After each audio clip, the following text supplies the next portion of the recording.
Coffee and Cream on Hail Varsity Radio with Andrew Rogers and Damon Benning. Sagan out there with the Donovs. Up top, here's Heiskanen, shot save, rebound, Pavelski scored! It came to him in the slot. Second power play goal of the night for Dallas. It's another this series for Joe Pavelski. Who has an assist tonight? Now the puck finds Jordan Martinook. Martinook in late, snaps the shot, he scores! It's a 4-point night for Jordan Martinook, and he is having a Conn Smythe series. It's 6-1 Carolina. Tyrese with 12 to shoot. Speed dribble behind the back. Fires for three. Up and good. And the 76ers force Boston into a timeout under 4 minutes to go. And the lead has blossomed to 21. Round across the timeline. Cross court. Murray 3. Got it again! Nuggets are blowing out the Suns in game number 5, 98-74. Hot shot to third, backhanding his carry. He has it, throws to second. No, relay throw to first is not in time. It gets off the glove of Cervantes. Trying for second, now is Grace. Efrain has it. Anderson applies the tag. It's a triple play. Triple play. The inning is over. Anderson sends this one into left center field, hit well, and it is off the wall in left center field. Anderson comes through with a 2-out double, scoring 2 runs, and Nebraska grabs command here in the 6th. Hey, good morning. Coffee and Cream in the morning on Hail Varsity Radio, powered by Currency. Damon Benning, Andrew Rogers. We are live from the H&H Chevrolet stage at Hail Varsity Club. Lots to get to today on the show. Lots of great highlights in the open, courtesy of Shane Schillerberg putting that together. He didn't announce all those things, courtesy of everywhere we got those audio clips, but Shane put them together and put them together well. Shane, good work. You're welcome. And DV, good morning. Boy, he's on one already. Love it. Live from H&H Chevrolet Studios. Yes, sir. What's up, Coach? Yes, sir. So, by the way, I heard a lot of good things about him last night. GM? Yes, GM. Making impact back in the Metro. Yeah. Meaning it's been awesome. On decent authority, don't count out the Bellevue West duo.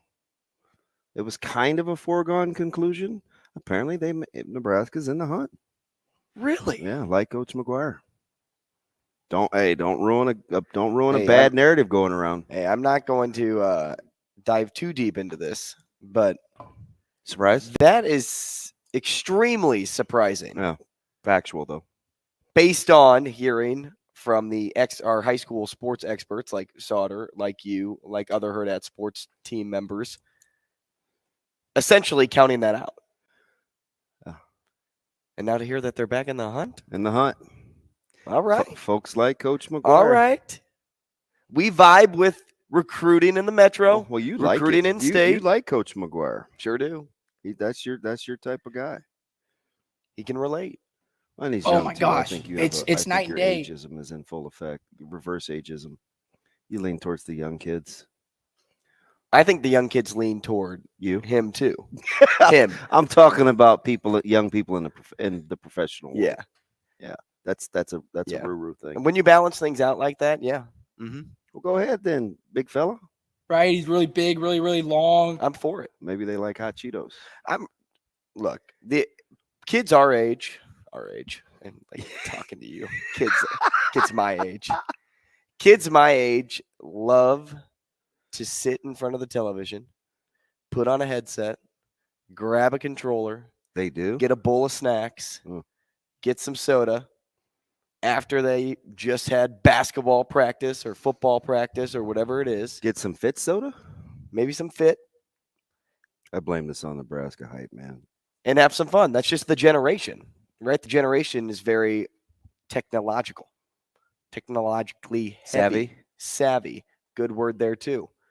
So with Coach McGuire able to relate to that and the hangout dorm room session, right? Bringing the hot fries or the honey buns, as we know. Stop. Honey buns. And Just kind of like man. chilling with a group of 5, a group of 6 guys in a dorm room. Like, Get your vibe oh, game. man. Get your vibe. I game remember right. in college, that was one of my favorite things to do. Like, our room would be like a room where 4 or 5 people would come. Yeah. And we would just play 2K. So once shoot I moved the breeze. Once I moved out of the dorms, we had we'd have a few sessions, and then I think for a year or so we kind of got away from it. And then when my buddy, he wasn't an athlete, my buddy Brian, he lived close to me on campus, like straight down 33rd on Holdridge, and I was on Superior. So I just would play it like we'd just play at each other's houses. We got away from the big group where we would round robin, like, Bill Walsh or Madden or whatever it was that we were playing. And then he and I just got into like NHL. That's pretty much all NHL and That's what I grew up on. NHL and NBA Live, because the kids don't know this, but NBA Live used to be significantly better than 2K. Like 2K was like the knockoff, not very good. What was the time period for NBA Live? So I would say probably 96-7 to 06 maybe for NBA Live. And then 2K just started to emerge. People call it the game engines, like the game engines. Kind of like the show. Yeah. It went from MVP baseball to MLB The Show. Yeah. We take it up. And I always thought MVP baseball was better. Now, graphics. So once upon a time, EA was the only way to go. And then when EA kind of went by the wayside, and 2K, like the what's their brand? Who's their maker? They took over. Like really took over. Yeah.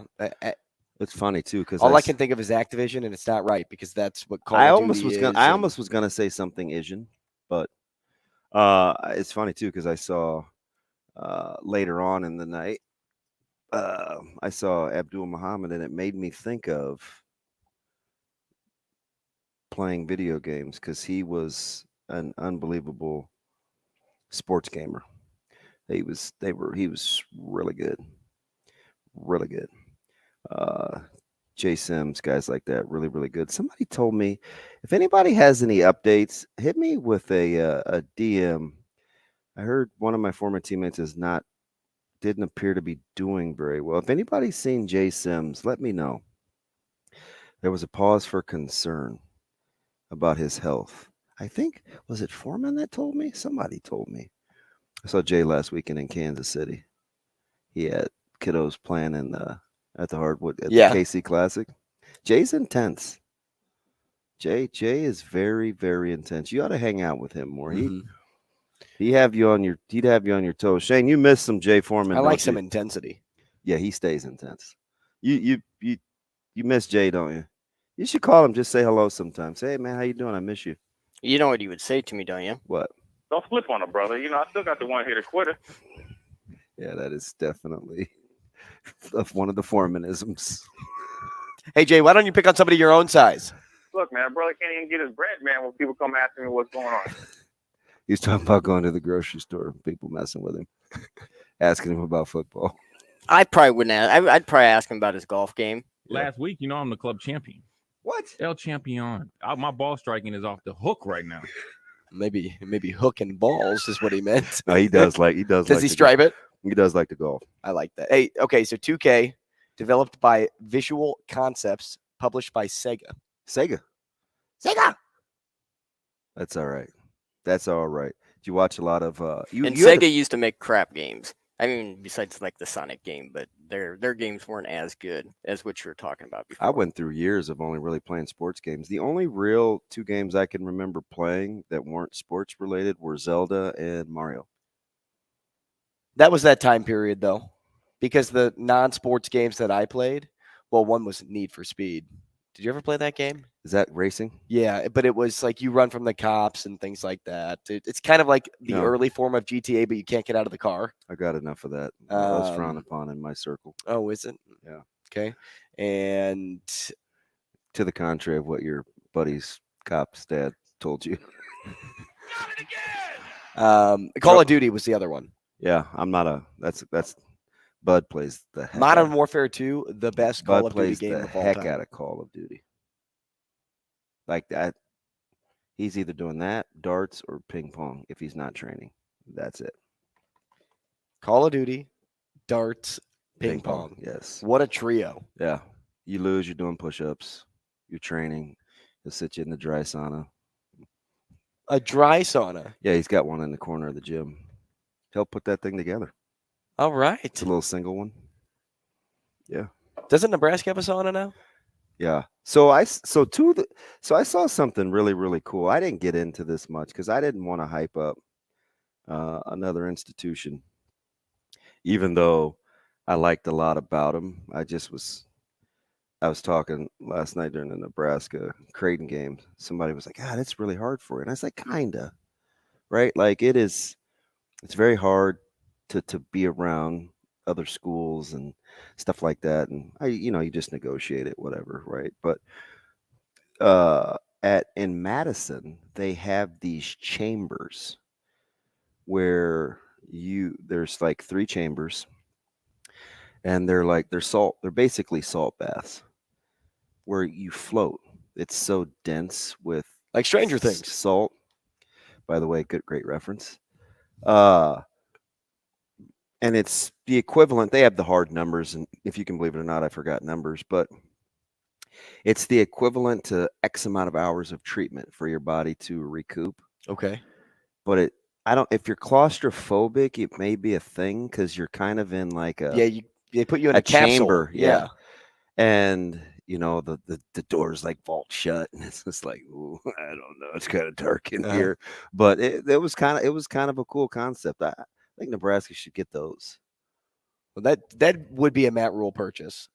Oh yeah, among other things. Matt Rule would be the doctor in Stranger Things. Among other things. He'd be the one to like think through everything. So he does, yeah. He attach does the wires, get them to think like him. He does do incredible kind of research. already does that. Like, because he's constantly reading. He's on a right. treadmill or whatever. And speaking of research, I got to screenshot you what my guy Jim in Minnesota sent me. He's like, because obviously he listens to the shows quite a bit, and I should hire him as my PR man. He's like the only person that says good things about me. But he goes, some good questions for Ryan Braun. You got to read this research that he did. Okay. You can't, during the break. Yeah. There's a lot of stuff. Listen, those are all coaching changes that have happened at Minnesota since PJ Fleck got there. He went as far as to get into being there the first time, then leaving again, which says something. Mm-hmm. Going back to work for old buddies after you were employed, which says something. Mm-hmm. Lateral moves versus upward moves. Like, he got in the weeds. All those. So because I think when I asked Ryan the question yesterday, I think he thought I was just talking about in the last calendar year. But I think I said in the question in his tenure, like since he had been a culture. So I was talking about everybody because I was kind of aware of this, because Coach Collins and I had this conversation a couple 3-4 months ago when he was recruiting, and I was like, hey, you guys are all in. You got to tell me about like the staff change, like what's going, so I knew I was kind of aware of it, and Collins was a super straight shooter.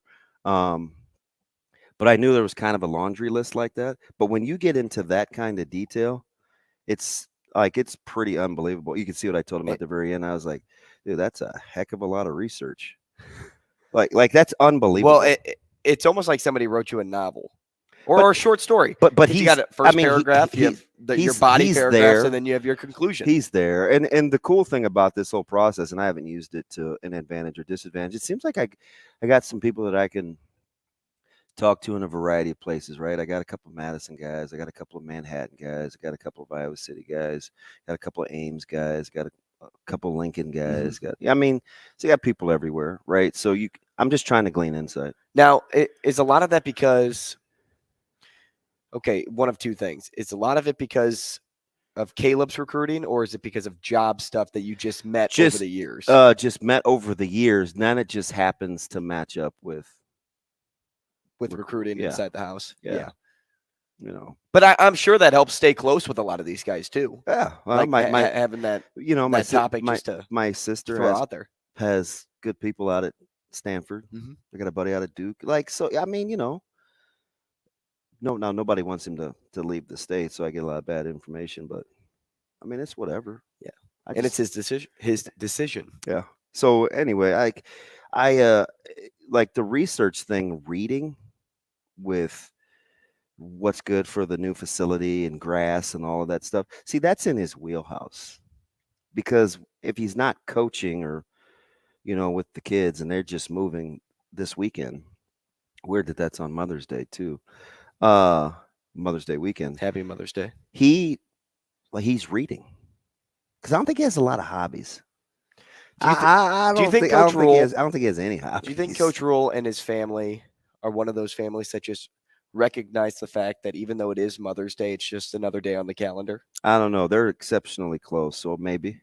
And so because they probably she seems pretty cool. They seem like a family that celebrate each other and themselves on a Monday, opposed to the actual day. That's probably a decent point. So Rule's just probably like, oh, it's another day in paradise. I'm going to pull open the book. We're going to travel back to Charlotte, get everything going, get back. And you know what? If we don't celebrate Mother's Day until Tuesday, then it's Tuesday. But flowers are still getting sent to the wife on Sunday. Not that it's on his dime, but how much do you think it costs to move cross country? Well, okay, so I know it cost me about $1,000 to move from Cost me $1,000 to move across the city. Yeah, but I was going to say from South Dakota to Omaha, and that was just the moving truck. That wasn't like the bodies of like the labor that went into it. So I think it cost me in total like $2,000 because I had to cross state lines twice. So if you're moving from what's the Charlotte, biggest, North Carolina, what's the biggest truck all the way here? What's a big semi? Because you probably need a couple of those, right? Yeah, but I don't think you drive semis. It would be like the 2 men in a truck vehicles, or no, you gotta have bigger than that. But can you get bigger than that? Yeah. So you could rent an 18-wheeler? Oh gosh, that's above my pay grade. Well, the mover would probably drive it for you. Right, but no, I know but that. Is there a size of that truck that you can use? Like the Mayflower or whatever? No, that's what Columbus came in on. Yes. Those are bigger than 16 footers. Right. You've seen those big. Now, of course, I wouldn't use Mayflower. I'd go back to using King's movers. But I mean, how big can those be? Because imagine if, and I'm not saying, because I don't know this. I actually don't know. Here we go. We have listeners to help us out for this Oh, stuff. well, weird. It's he probably knows a little bit about this. Cody, good morning. Welcome to Coffee and Cream. What's up, buddy? What do you got for me? What's going on, Cody? What's up, Andrew?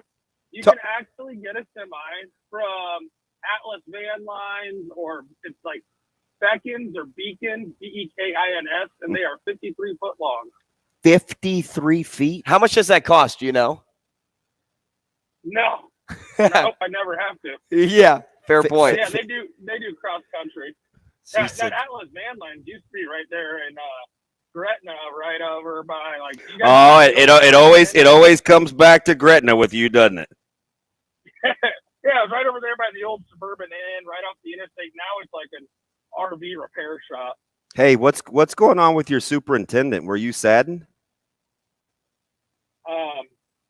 Did you know he's okay? I get it. I get it. I'm kind of on his side with the whole wanting being able to transfer within the school district. So here's the thing, everybody's got rumors and stories, but from what I've been able to gather over the last day or two, I'm kind of on his side too. But now, full disclosure, I don't know enough, but let's say because he's stepping down effective immediately. Yeah. I don't know enough, but if you just collect data, if people are telling me about coaches and I take the good that I hear, the bad with what I hear, and arrive somewhere, I think my pendulum leans towards being on his side. Yeah, and I mean, it also helps. Barons was a wrestling coach at Gretna in the '90s. So, God, he coached a couple of guys that I know. Yeah, he's good dude. And then, you know, it's hard for me because like Rick Hollenbeck and Kyle Jansen, a couple of guys on the school board, I'm really close with too. So, it's a tough situation, but I wish they would do the transferring at least within the school district.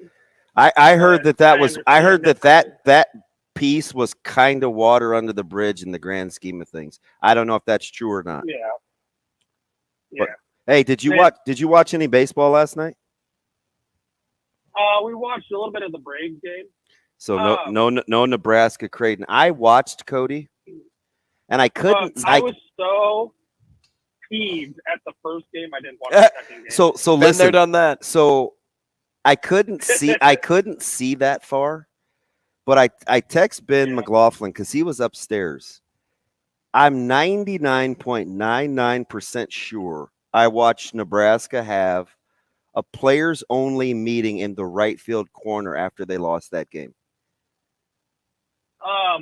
It looked like something you would do, like in Little League baseball. In the middle of a doubleheader, you like go to the right field foul pole. Mm-hmm. That's what Nebraska did after the opener.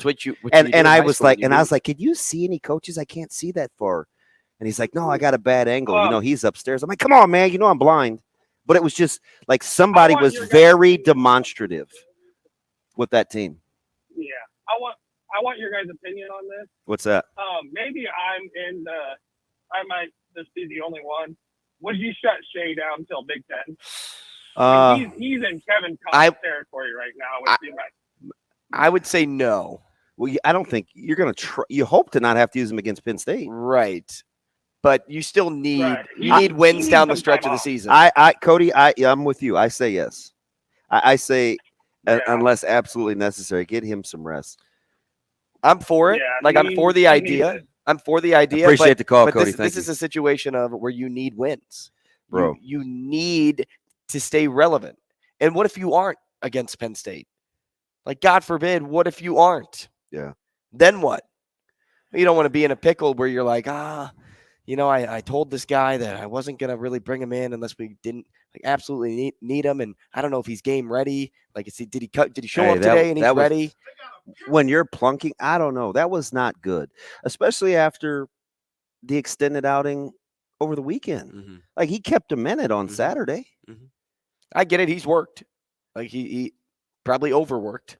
And I mean, fortunately, Nebraska only had to use Garza, Perry, and Hawkins last night. But as a player, he doesn't want to be shut down. No, I get it. But remember this was a couple of months ago, Coach Bolt said, he said something with Shea. This was in the postgame, and he's like, he used a term basically to rest up on the something.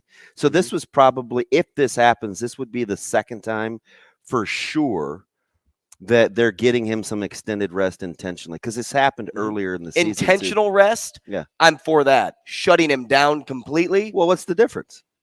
Well, you can give somebody intentional rest and say, like, hey, I'm not going to throw you in 3 semantics. games. Let's say they do that. Would you do that? I would do that. Okay. Yeah.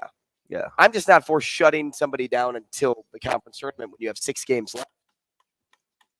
Makes sense. Maybe we should talk about that. Maybe. It's a lot of baseball yesterday. Well, let's get to it next. How about that? Coffee and Cream. Rogers and Benning will be back in 5 minutes.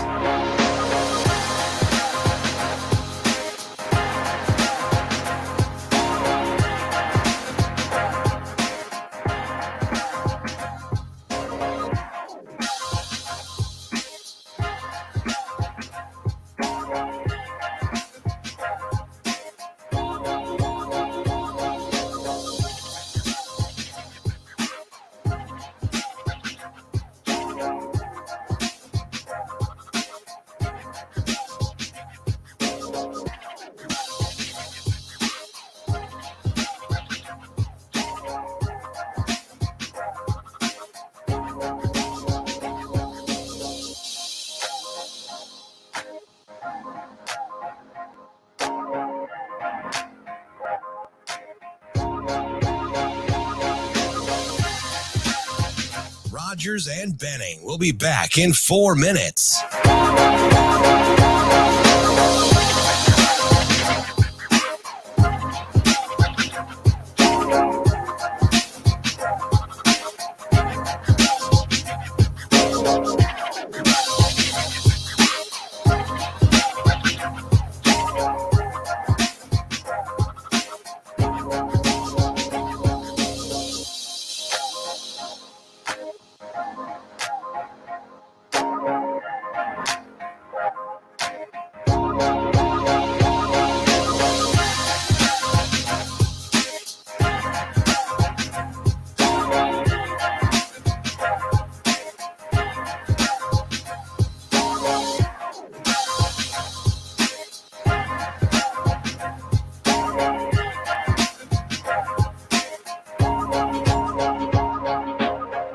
Rogers and Benning will be back in 3 minutes.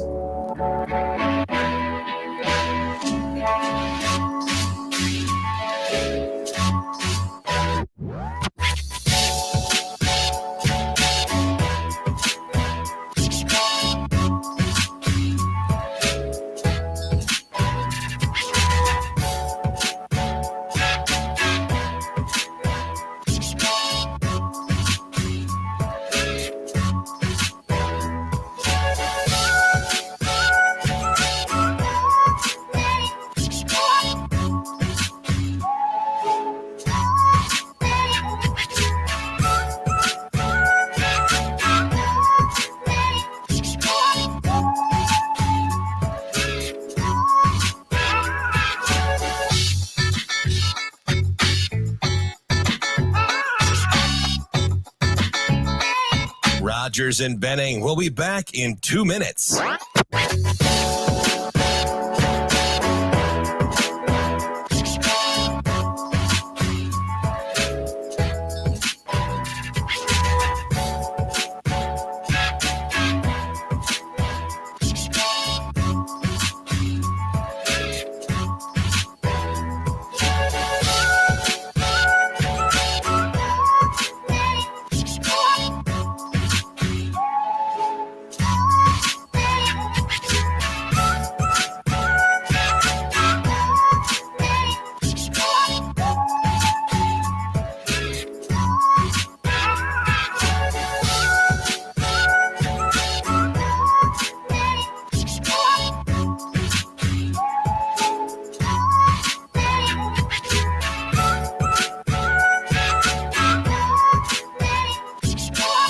Rogers and Benning will be back in 1 minute.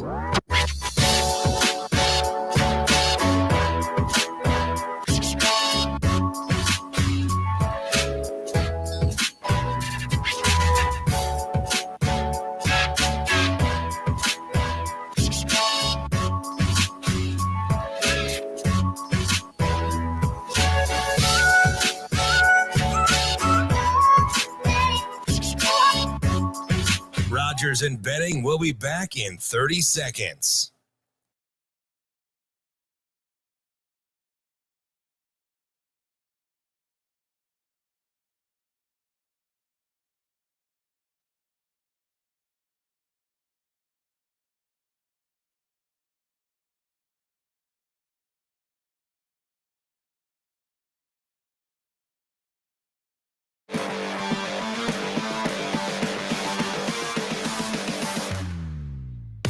Coffee and Cream with Rogers and Benning on Hail Varsity Radio.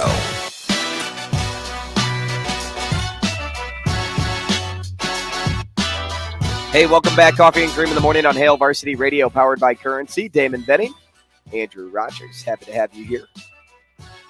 DB, how about our prediction on pitching yesterday? Well, you were just nailed. Blown out of the water with Creighton throwing 6 or 7 guys in game 2. That's okay. You got to your number. Did I? Yeah, I'm almost positive because they threw. I'm almost. Now you're gonna make me go back and check. Well, so Nebraska So threw. listen, Watts. Do the math for Uh-huh. me. Watts, Mhm. Lamb, Lid, Bergstrom, Steyer, Hammond, Lommel, Gross. That's 8. Okay. Are we Nope. counting the makeup game, though? Didn't we say we were counting that? No, we didn't. Well, so it was just Malachi, right? Yeah, I think he went all 3 innings. So Yeah. say we are that went 9, and then hey, how nails was it he? just 3? Was it 6 total? Dude, for Creighton. Nebraska? Listen, Creighton turned 3 double plays in 5 innings. Mm-hmm. Just think about that for a second. And the biggest one happening in game 1, dude, after a sack fly. So if you're an emotional person, so if you're like Brunsey, right? Bruns is like, gosh, if Nebraska, well, both you guys, right? Because you said it when the show started. Then we brought Bruns on, and you're like, God, if we could just get ahead, right? Play with Get a lead, play with some swag, and they couldn't manufacture much. And then you give up the back-to-back doubles after the plunks, and I'm all biased aside. I'm team Sailors, like, because I know his great dad. player. Oh, he's fantastic. On top of it, though, credit Creighton here, getting production out of the bottom half of the order to set all that up. And then conversely, if you like the state school, you finally got quality work 'em, make them throw strikes at bats in the second game, and it mattered. Like getting Max Anderson to the plate with guys on, which, by the way, I got to see him up close again. And I mean like from me to you, because I know what he looks like from about 30 feet away or 50 feet away. Max Anderson must be ridiculously strong. Oh, he is. Did you see the ball that he hit in the gap? Uh-huh. Which one are we talking about? The one that hit off that took the lead, that made it 6-4, maybe, or 6 of the wall. So you talk about, what's the song, Shane? Reach out and touch me. Like, he didn't even really drive that thing. And he got under it. He went and got it. I didn't know. Was that a slider that didn't slide? Because those moved a little bit.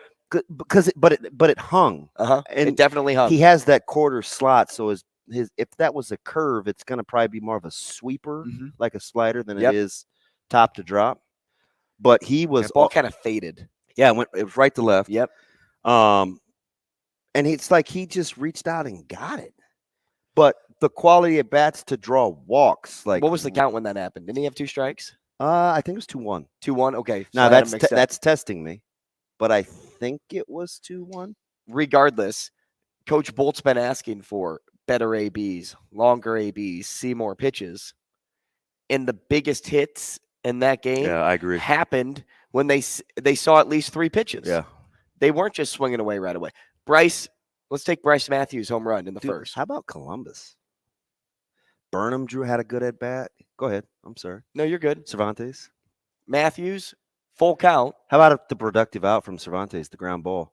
When he swung it too bad, he swung at the sweeping breakers down and in. Then he laid off. Then he went away, which I don't know. Like, I thought he felt like he could get under his hands with the soft stuff. And he got away from it, drew the count 2-2. Then he comes back in under the hands. Right. Cervantes lays off. Then he gets the hard ground ball that scores the run. And I was like, see, that's an at bat. Those were the hits or balls in play that weren't being seen. Right. Majority of the season. Yeah. Like and I was just, because with every one of those, now it's like registering in my head, because like all I can hear is competitive ABs, competitive ABs, competitive. Yep. I'm like, that's what he's talking Executing with runners in scoring position. Yeah. A productive out. So, but yeah, I think, Nebraska Creighton caught a break in the first one, just because you don't think Malachi's. I mean, that was impressive. You don't expect him to go out of that jam with 1 run. That's impressive. No outs, bases loaded, a fresh team. Yeah, which can go both ways. Either you're going to start slow, or you're just going to pile them on. Yeah, and nobody had, like, you guys don't have to call and tell me if you were actually, I don't want to ask players, because there's always that fine line of overstepping your relationships. But I know that was a players only meeting in between right field, because I looked at it. And I'm like, what? But I just wish I could see, and I'm not wearing my readers in public most of the time, but I just wish I could see who was leading. Because I could just see the passion. Yeah, like the hand and the. Well, it had to be a vet, which is why I asked team leader. And I was like, who's over there? But nobody's in that corner, right? No people. So I thought Ben may be able to see. So I text him, Talk like about the importance of that meeting. Maybe. Like, did it work? I don't know. And what took you so long? You got 2 series left. Yeah.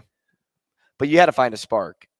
And after fumbling away that game, and I'm going to call it a fumble, because when you are set up in slow pitch softball terms with runners on base, nobody out, technically an extra inning for this to all take place.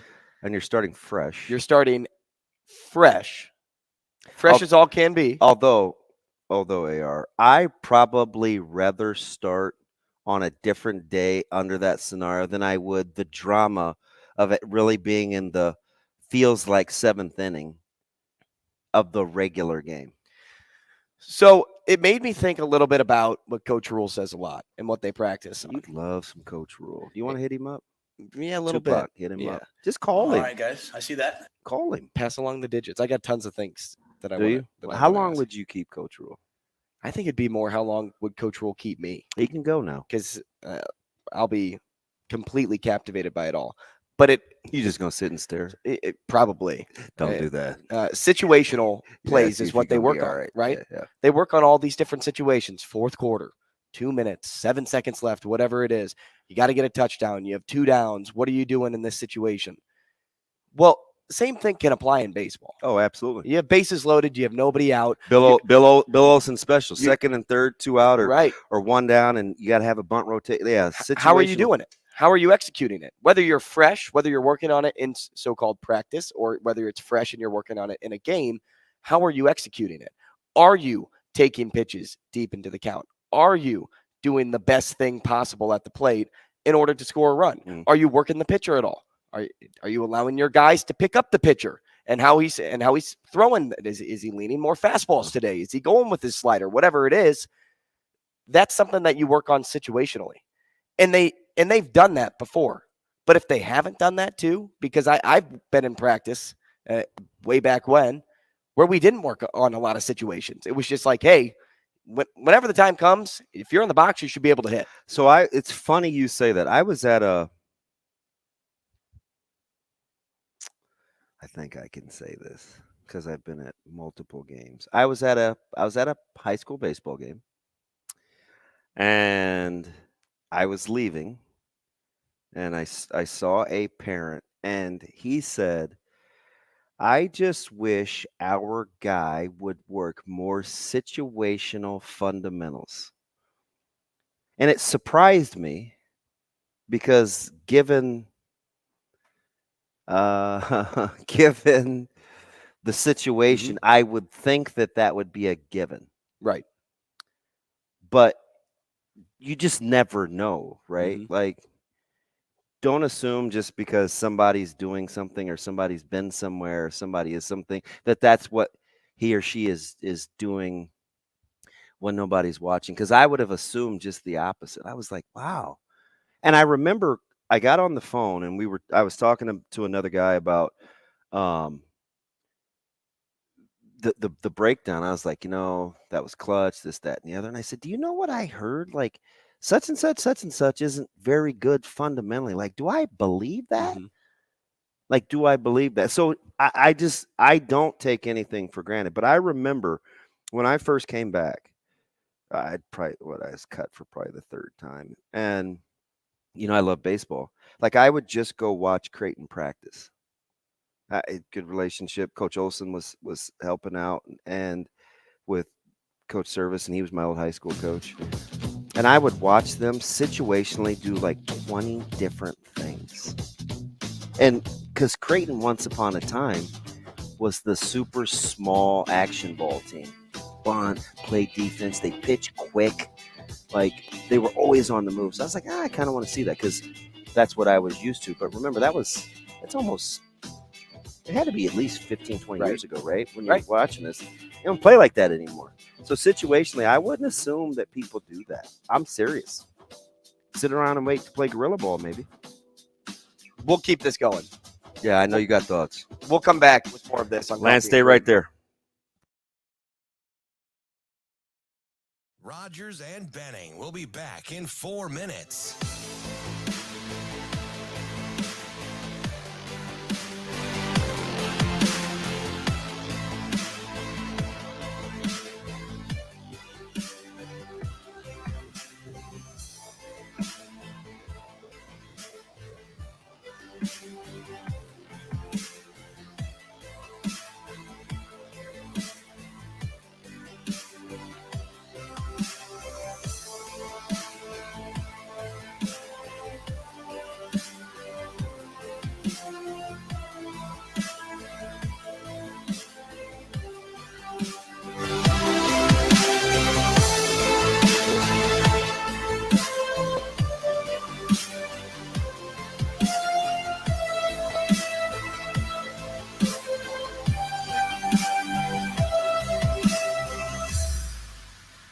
Rogers and Benning will be back in 3 minutes.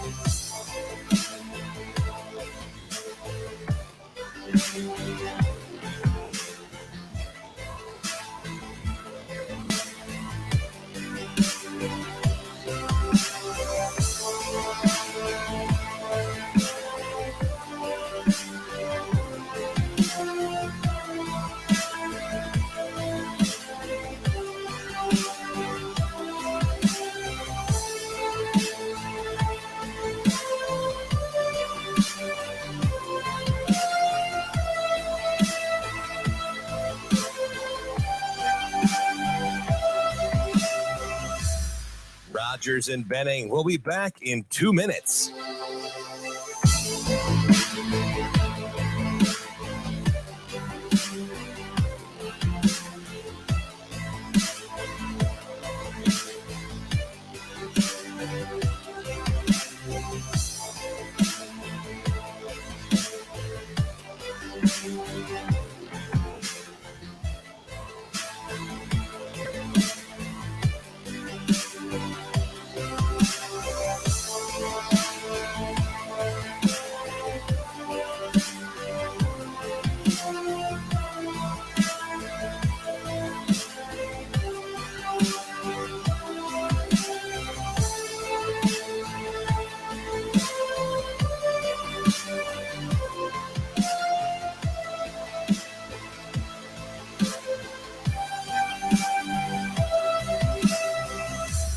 Rogers and Benning will be back in 1 minute.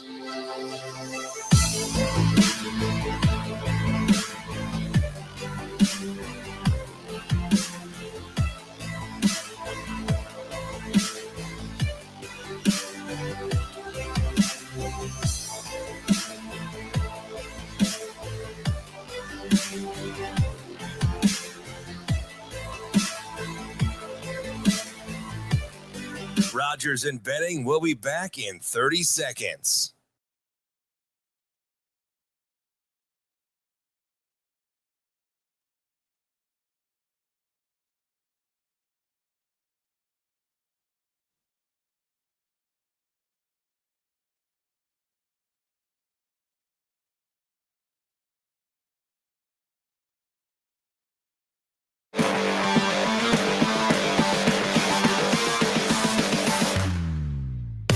Coffee and Cream with Rogers and Benning on Hail Varsity Radio.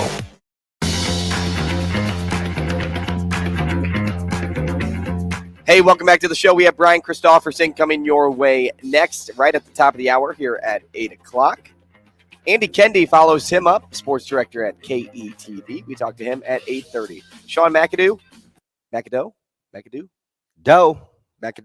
like the deer. They don't hear me, though. NHL senior writer for The Athletic coming at 9. And Eric Sorensen, good one. Stitch it. Sometimes they call that Ebonics. Yeah, college baseball writer for D1 Google Baseball to close the show. Google Ebonics. And that is, it truly is the rock show in town. We will hear from you. Although Ebonics shouldn't count anymore because I see lots of people that don't look. I think it's more a socioeconomic thing than it is a cultural thing. Mm-hmm. People's language. I don't think I've ever used the term Ebonic. Ebonics? Google it. Is that like AA, Ron? Well, I've used that before. No, but kinda. Kinda? Okay, No. I'm just asking for a friend. EBONICS. Got it. Ebonics. Definition? Pull a Ron Burgundy. Just read it on air. Hey, stay classy, San Diego. African American English, especially when regarded as a language in its own right rather than as a dialect of standard English. Okay, got it. You asked me the same question last year, Eric. Even though he's Greek, since he is a minority, people just consider him black, which he's really, but whatever. He's closer Greek, to African than African American, right? Because Right. his roots, no pun intended, axed would be a form of Ebonics. Okay. Got it. Got me? Yeah, I'm with you. Axed. As opposed to asked. I'm with you. I don't even know how to say it. I try not to use it. Sometimes, hey, what'd you say? Sometimes I don't know how to say words either. It's cool. Yeah. So there you go. Do you feel edumacated? Nope. There's no failure. That's made up. That is not Ebonics. Are you sure? I'm pretty sure. See, you're developing this Teflon type quality that you have to have when you work with me. I'm for it. I'm for you. I'm for it. Is Teflon what they use in bulletproof vests? No, that'd be Kevlar. Kevlar. Yep. See, that's how much I know. God, I wouldn't call that Ebonics either. I want to do Jeopardy so bad, but I would get crushed. You'd be good at it. No, I would not. It's all relative. I'm good here, but I'm not good with other. Do you need time to answer? Is that why? No, that's my whole strength. Speed. I am speed. Cars. Good on you. Let's get to Michigan Lance so we can hear him ramble. get after Steve Kerr. Michigan Lance, good morning. What's up, buddy? Hey, what's up, fellas? What's up, man? Who are we hating on? You guys were talking. Who are we hating on today? Who are we going to hate on today? Steve. Well, I just spit facts. If you want to say facts is hating, that's fine. But the Webster's Dictionary won't define it that way. But wow, if you want to personally, I don't know Merriam and I don't know Webster. When Michigan Lance goes off on coaches, yeah, it's right here. I'm going to hit the Urban Dictionary. Hey, man. Spoelstra, turn me up. Do we give Spoelstra credit for the bubble final? Yeah, he's top 5 coach in the NBA, maybe 4. Hey, I'll give him credit for that too. So the detractors that say that Lakers bubble don't count, that shouldn't be said. You know what I mean? Should the Celtics have not have won in the bubble? Should they not? I can't remember who was the coach at that time. I can't even remember. They're running through coaches, man. Who was the coach at that time? Was it Emo or the other guy? No, that's your boy from Butler, Brad Stevens. Yeah, he was there. Yeah, it was time for him. Hey, the Celtics are trending in the wrong direction of the talented versus useful discussion. Man, oh yeah, you're right about that. But Spoelstra, hey man, DB, you told me about him. I didn't believe it. Yep. But hey, yeah, he's turned. I've turned. Hey, on was him that not then. in the barber shop? That turned into quite the little debate. I told you, he's the real deal. That was years ago. Well, it was, but at the time, those years ago, though, he was still living off LeBron, making him a coach. And that was your argument. No, it's not. No. Yeah. It's not. And I told you he could control LeBron, which should have put him in the Hall of Fame just to begin with, like Tomlin with AB in those nut jobs. Oh, right. And then, hey, who's trending down to me as a coach is Steve Kerr. When Steve Kerr, when they don't go on their third quarter blitz, if you keep it close, you got a shot. But give him some time out before you get on a roll. If you're making adjustments at the half, give the devil his due. The Golden State Warriors blow people out in the third quarters. That's what they do. So he obviously makes adjustments at the half. You got to give him his. You can't have one without the other, right? I'll give you that. I'll give you that. But then what? I'll give you that. So when that doesn't happen, what do we talk about coaches in close games, man? Like, so we kind of differ on that. You have to tell Andrew your theory. Players get you blown out. Go ahead. Go. I'll let you tell them. Yep. Players get you blown out. Coaches lose close games. Like you have to like. I don't know if I believe that, but he's been saying that for 15 years. Hey, man, and it's proven. What do the Lakers want to do? All they want to do is keep it close. Yeah. That's all. And that really, that was anybody. That was the Kings. You told me it was an ugly game. I turned around on Mike Brown a couple weeks ago, and I said that's how the Lakers have to win. Yeah. Yep. But that's anybody, though, against the Golden State. That's how they have to win. Just don't get blown out by 15 or 20. Hey, man, you got a good shot. I would like to see their win-loss from stat people, hey, in close games throughout this, throughout this dynasty. You know what I'm saying? Like, it's been a lot of, I don't know if I want to call it front running, because I do agree with the adjustment and going on the barrage. It's somewhat of Steve Kerr, but it was also somewhat of, hey, man, the Splash Brothers at the time in their prime. Clay is kind of getting out of that, I think, but Steph is still is top tier, and But and Clay isn't falling off, but he's just a little bit lower than what he was. He's become the popular whipping boy, which I don't always agree with. I agree, and I agree with that too, DB. Yeah, I agree with that too. So how is Steve Kerr bringing along? Hey, we want to get on the Jordan Pooles. We want to get on the was it Wiseman they used to have, and right. With integrating the young guys to the new. Hey, man, Steve Kerr didn't have to build the Splash Brothers. That was built by our point guard from the Knicks and the Pacers. So now he has to build and integrate. Show me what you got. Show me who you are, because right now I haven't seen where it's going to be. This thing is going to continue when Clay, Steph, and Draymond and those guys that aren't at the top of their game. Well, when Steph ages out, that's what I'm talking about. Yeah, when Steph ages out, that's going to be the big thing. Well, we're seeing it. We're seeing it live, though. We're seeing it live. Michigan Lance. He's not integrating the young guys well. Do you know the team that has the best record in games decided by 5 points or less in 2022, 2023? Who's that? Just take a stab. You going to tell me Golden State Warriors? No. Oh, the Lakers? No. Oh, I don't know then. The Miami Heat. Oh yeah. Man, if he can get one more superstar. So you know what's Trae Young. You know what's funny? So the Heat are 1. Guess who's 2? Yep. Is the Lakers? The Denver Nuggets. Oh, okay, Denver. Hey, you think Denver? So this is funny because the top 4 teams, all 4 of them are left. The Heat, the Nuggets. Who's next? And they're known for being choke artists. Oh, the Sixers. Correct. Man. Wow. Okay, Sixers. Yeah, hey, man. Look what Harden's doing, and man. do you know who's 4th? And they're also known for not getting over the hump. Over the hump. Who's over there? Is it the Celtics? Yeah, correct. Oh wow! Isn't that something? There's something going. I don't know. The Lakers, the Celtics aren't out of it, but there's something going on. I mean, we say this. We cover for them every year. We cover for the Celtics every year. We love Brad Stevens. Then he goes to the front office. We like the Udoka. They didn't get over it. And Missoula, I think if Udoka was still there this year, though, DB, he would have got over it. Yeah, well, we'll see. He's got another shot at it. I think that now I don't believe in it now. And Thibodeau, Thibodeau almost had me this year, and then he showed me who he was again. You know, I've been against Tibbs since the Bulls era. That guy is offensively inept. Now he can build. I still don't like their roster though.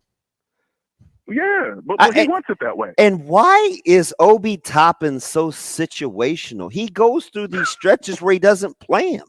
Like, why wouldn't you play Obi Toppin? I got to be missing something. Because Tibbs only wants you to play defense. He doesn't care whether you can score or not. Just stop the other team, even though you can barely keep up with them offensively.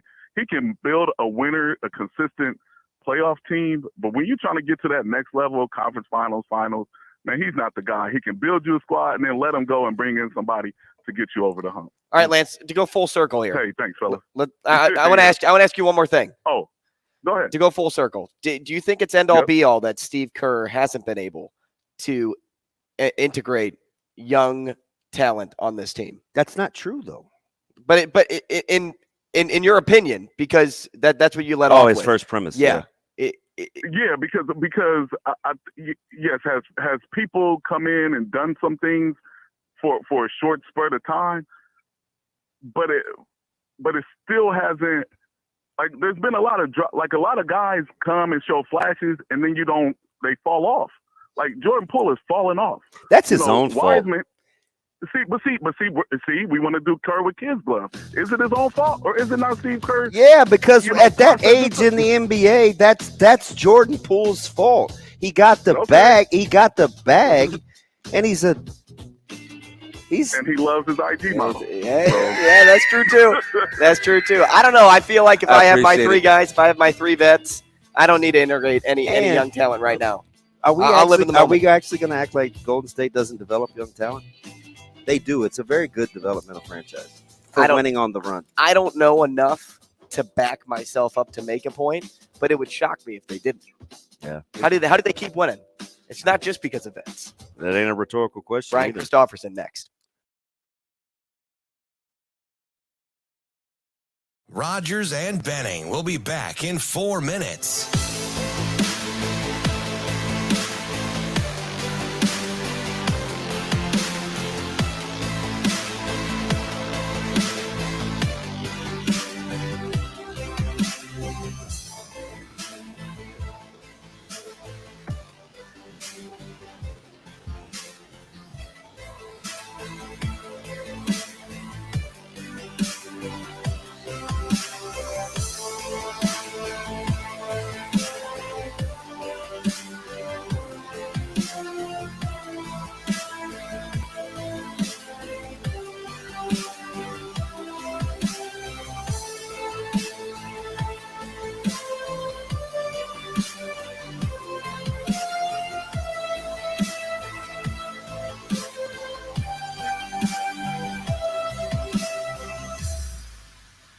Rogers and Benning will be back in 3 minutes.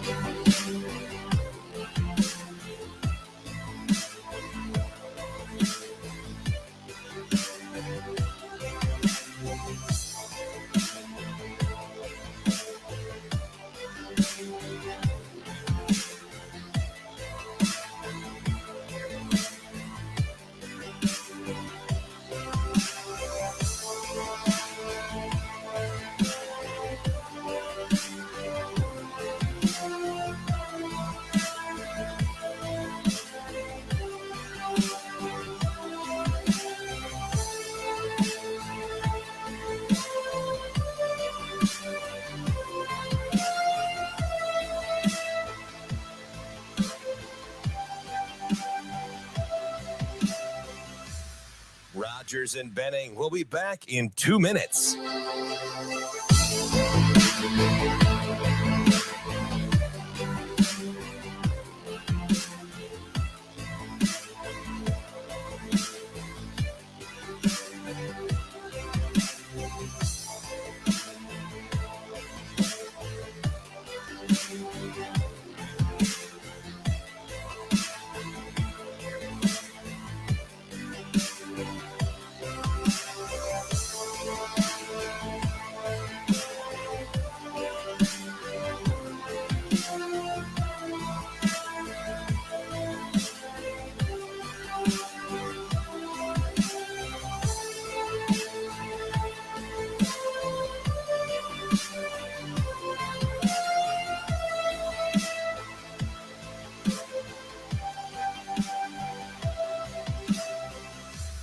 Rogers and Benning will be back in 1 minute.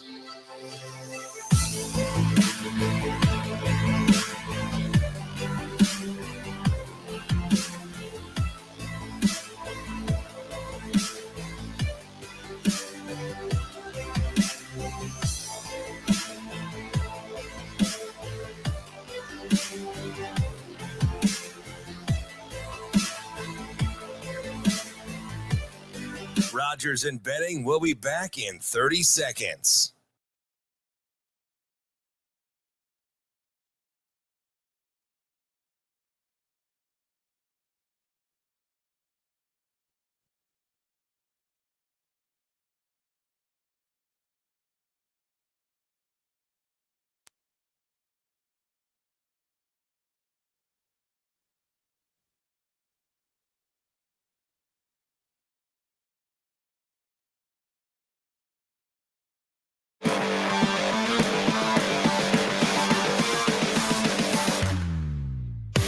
Coffee and Cream with Rogers and Benning on Hail Varsity Radio. Here is Husker 24/7 senior writer Brian Christopherson. Yeah, it'll be a little bit of a circus act. Brian Christopherson. Well, I mean, that's pretty interesting. Brian Christopherson. I kind of enjoy that. Here is Brian Christopherson.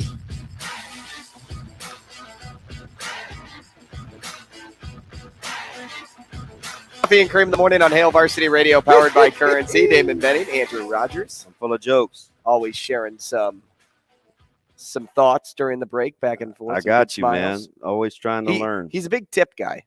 I got tips. Dude, when you failed as much as I have, you know what not to do. To do or not to do. Yeah. Sean McIndoe or So it was funny. We were in Kansas City, and the exit right from Kemper or Hy-Vee Arena to get back to the hotel was 2T. Mm-hmm. And my buddy missed it twice. And so all I kept saying the rest of the time in Kansas City was 2T or not 2T. That is the question. It is exit 2T to Wichita to our hotel, but it's like the very next turn after you leave Kemper, and we missed it twice. That thing went. I would have been so frustrated. 2T or not 2T? So frustrated. Were you driving? No. Okay. He's got a big rig. It's brand new. Maybe he's driving the semi truck to Charlotte and back. I don't know. Hey, BC, as we welcome in Brian Christopherson from 24/7 Sports. BC, if you had a CDL license, would you drive a 55-foot trailer to help Coach Rule move? Yeah, I think it's good to be a kind person that way. You are not a big guy. We just watched the little guy in a U-Haul van. I'm still not convinced. And he's Andrew 16. doesn't think he was old enough to drive. Would you get behind a 55-footer? Oh yeah, I would do that to help the cause, and I'm surprisingly great at lifting couches too. So I mean, I think that I would be good for it. Do you like driving? Yes, but not. I like driving Toyota Ravs. I mean that's like my size of vehicle. Essentially U-Haul. We do have a truck, but I prefer not to drive it because I struggle to park it around the stadium. And I've embarrassed myself in front of where I've had to like re-enter the parking space about 5 times down there. Oh, me too. Is driving peaceful for you? Yes. Yeah. It's a good time to think and plot out all the things I've done wrong and things I can improve on. Okay, all so the now stupid things I've said and written and all that stuff. Yeah. It's a good reflection time, right? Dude, we cut up more of your stuff. You don't give yourself enough credit, BC. You say some things sometimes on the humbug that are so good. I'm like, he didn't even realize what he really just said. No, he didn't. Now, I don't know what I say usually, so that's the problem. So you said you do it for Coach Rule, and you said you would do it because you're caring. Like it's like the caring thing to do. But what if it was not Coach Rule? Like say it was like a random like neighbor, and they said, "Hey, I got to move my stuff from Charlotte to here." Would you do it because the random neighbor asked you to? No.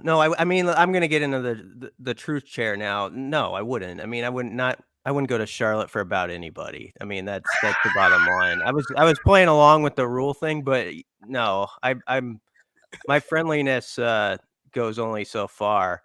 And So my you're one a liar. I hate a to liar, yes. And my one neighbor needs to mow his lawn a little bit more before I'd help him out. I hate to call him out, but I hate to monopolize your time with non-sports stuff, but Andrew and I was telling him how Morocco was trying to corner the market on raspberries, and he doubled down with a story about a guy smuggling fruit roll-ups to Israel. And he was selling individual fruit roll-ups for $6. So we went down this rabbit hole of going to Sam's and getting a 72 pack of fruit roll-ups because he got caught with 350 pounds of fruit roll-ups. It's a lot of fruit roll-ups. At the market rate to go to Israel, he stood to make $67,000. Would you catch a flight to Israel to make $67,000 off of fruit roll-ups? Yeah, I would. It's a harder answer than it seems. I didn't think it was very difficult. I said, yeah, right away. I'm like, I had to think about it. Flight there and back. Yeah, I would definitely do that. And for one, I mean, it'd be just for the story alone. Like you could chop that figure in half or even a fourth of that, and you still have that story to tell connected to fruit roll-ups that would always be a crowd pleaser. So I would definitely do that. Now, we also had this question yesterday on the show, and we'll tie it back into sports. I never know where you guys are going to go with anything. You guys are we kind of go all over the place. But the question was, if Nebraska wins 6 games, which Big Ten win total would you rather have? Would you choose the grouping of Northwestern, Michigan, and Minnesota, or the grouping of Iowa, Wisconsin, and Maryland. Okay. Repeat that again. So you're choosing a Big Ten win total. In both scenarios, they win 6 games. Okay. But what 6 games are they winning in regards to 3 of them in the Big Ten? Northwestern, Michigan, and Minnesota, or Iowa, Wisconsin, Maryland? The latter. I feel like that trio is a better platter of games where they could pull all of them off. Just at surface view. There are some appealing. That's a good question though, because there's some appealing parts to the first trio where you could talk yourself into it. Maryland, I guess I kind of like the time of year they get them. Maybe they'll be a little banged up. I still sometimes wonder about their depth in the trenches. They've gotten better. There's no doubt about that.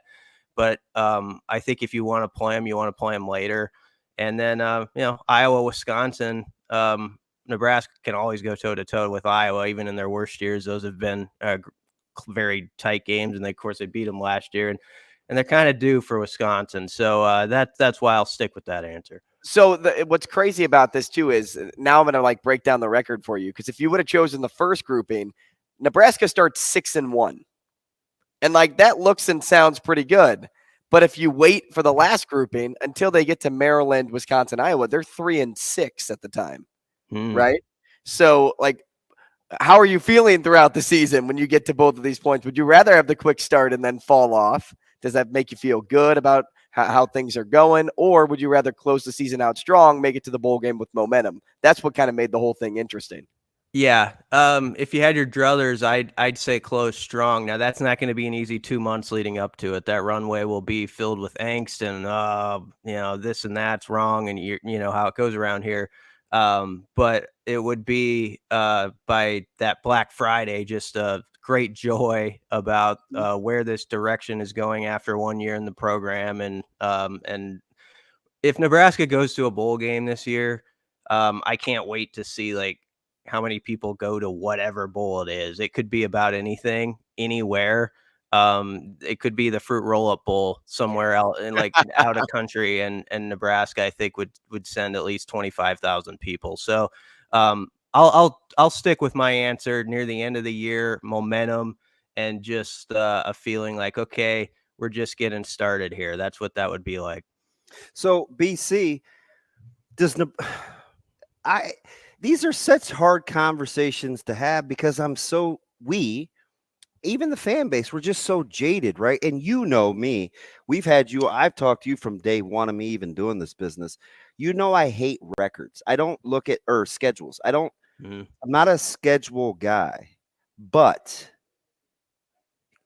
in your business, recruiting, momentum, when signing periods are, buzz, does Nebraska need a better start or a better finish when you look at its totality of the season?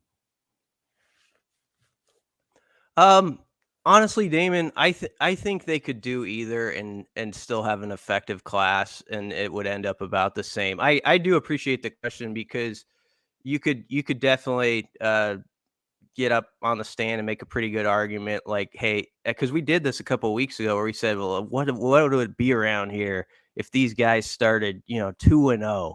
Even that, you go to Minnesota and you get it done, and then you beat Deion Sanders in Boulder. And I do think there would be some kind of fun recruiting connections tied to that throughout the fall. Is do you see what Rule's doing over there? It would have those guys talking, and then one guy raises his hand and another jumps on board. And of course, there's a collection of very good in-state players around here, and they're hearing the buzz on all these shows, and everything around them is hey, Nebraska football's got something going. So I think you could definitely make the argument to your particular question towards starting strong, maybe having the slight advantage, I think, with the recruiting. But I still think that the way this staff just kind of, I think, diligently goes about that process, either way, whether they began it with a flourish or it ended that way, They could get a lot of steam out of a strong finish too, where you won 3 of your last 4 or whatever, and you're going to a bowl game and you've got that 2-week build up to early signing day or whatever. I could see that being very effective as well. We're talking to Brian Christopherson, senior writer for Husker 24/7 at Husker 24/7 BC on Twitter. Brian, in the early parts of the show, we talked about situational planning and how in the baseball game last night in game 1 for the Huskers, is that something you work on? Bases loaded, nobody out, and how to be effective in that moment. And I compared it back to Coach Rule working on the situational things and using analytics to like really go in deep into that. And so my question for you is this, because after hearing Coach on Sports Nightly yesterday, I wanted to ask, what do you like most about his ability or him putting emphasis, I should say, on using the analytics piece for in-game situations, and how can these analytics do more than just provide percentages and outcomes, but really put the athlete mind at ease? Well, I don't know if I'll directly answer your question, but I like how he wants to stress to his guys, like, look, if we do this because of the analytics, if we're the type of team that does fake this punt in this situation, or we're going to do an onside kick here, we could go back to the Northwestern game last year on that failed onside kick. And I could see Rule's staff pulling a attempt like that, whether you liked it or not. The key, though, is, do your guys understand, hey, this might not work, and if it doesn't work, it's not the end of the world. It's not the start of the snowball turning into an avalanche going down the hill. We're going to be an aggressive style of team, and just be ready for it. And it like he used the example on the radio show of which, by the way, I'm a proponent of. When you're down 14, I love going for 2 the first time. I could get into a whole discussion about 1983 Nebraska actually in the Orange Bowl, and had they gone for 2 the first time, and even if they missed, maybe then they get the chance to tie it, and then they win the national title because they would have tied that game, and everyone would have thought, well, they didn't chicken out in either. They went for 2 both times. So I'm a fan of that. But he made the point, like, let's say you're down 14, you score the touchdown, you miss the 2. As long as you have it in your guys, they understand this is the way we were going to attack it. You knew in this situation we were going to do this. It's not the end of the world. We get another crack at this. Let's get the stop. Let's continue on. If you can build that mindset around your aggression in how you use those analytics, and your team understands it, I think that's a very good thing. And I think it's a foot down on the pedal type of mentality you're building in your squad. And I also think sometimes it shows trust to your defense too, where you're saying, you know what, we are going to take this chance, and maybe it could fail, and you're going to have a short field of 40 yards to defend or whatever. But we're going to believe that you can get it done. So if you're Nebraska and you're going into this season, and he's been very clear about being unclear on expectations in terms of wins and losses, do you think they'll play in such a way where finally aesthetically Nebraska fans will be able to reconcile saying it looks like football? Yeah, that's a big part of it. It's just, right? Are they that team that you feel like they're more hammer to the nail than the other way around? And sometimes I think that's been the feeling. I always I hate to do it because I pick a little bit on it, but the Iowa win at the end of last year is an example to me of that. As ecstatic as everyone was around here that's a Husker fan when they beat Iowa, it was sort of the way that finished in the fourth quarter, where Nebraska couldn't like grind out the yards running the ball, that I do think it sticks a little with people. It's just like, come on, guys, let's be that type of team where Rule always talks about like 75 yards or more in the fourth quarter rushing as a goal, and where you're just wearing on somebody, and it's body blow, body blow, body blow, as he says. If they are that type of squad up front, I think to your question, Damon, yes, there's going to be a lot of people who say, I see where this is going. I see the improvement with Donovan Raiola and why he believes so much in what he's doing with that group. And if Tony White can turn that into a bunch that is stealing the football, Nebraska is actually on the plus side of turnover margin for the only the third time this century. That would, that would be something I think that would grab people too. And I thought well, maybe that can start happening again. And what will that do to the record over time? So this is a savvy fan base. They can see that there are certain aspects where if you start to see them on the uptick, even if a couple bad breaks come and you end up 5-7 or 6-6 with that, sometimes you can kind of see there's something there that over the long haul is going to be effective. Well, half the battle BC is building confidence a majority of the time. And, I fall on that Iowa example too sometimes as a crutch too. That just struck confidence in this group going into the offseason, going into next season. And then you bring in a guy like Coach Rule who brings even more belief into the program. So with all of that, how confident do you believe this group is coming into next season?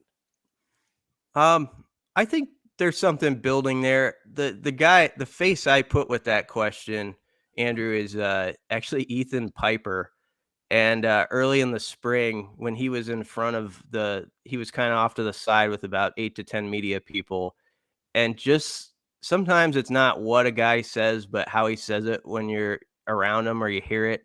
And he just had such a belief in the guys who are here are guys who really believe now. And you could just tell he senses something's different, with the staff than it was previously. And it really stuck out to me that there were a few guys sort of in that same category, and people can say it's spring fluff or whatever.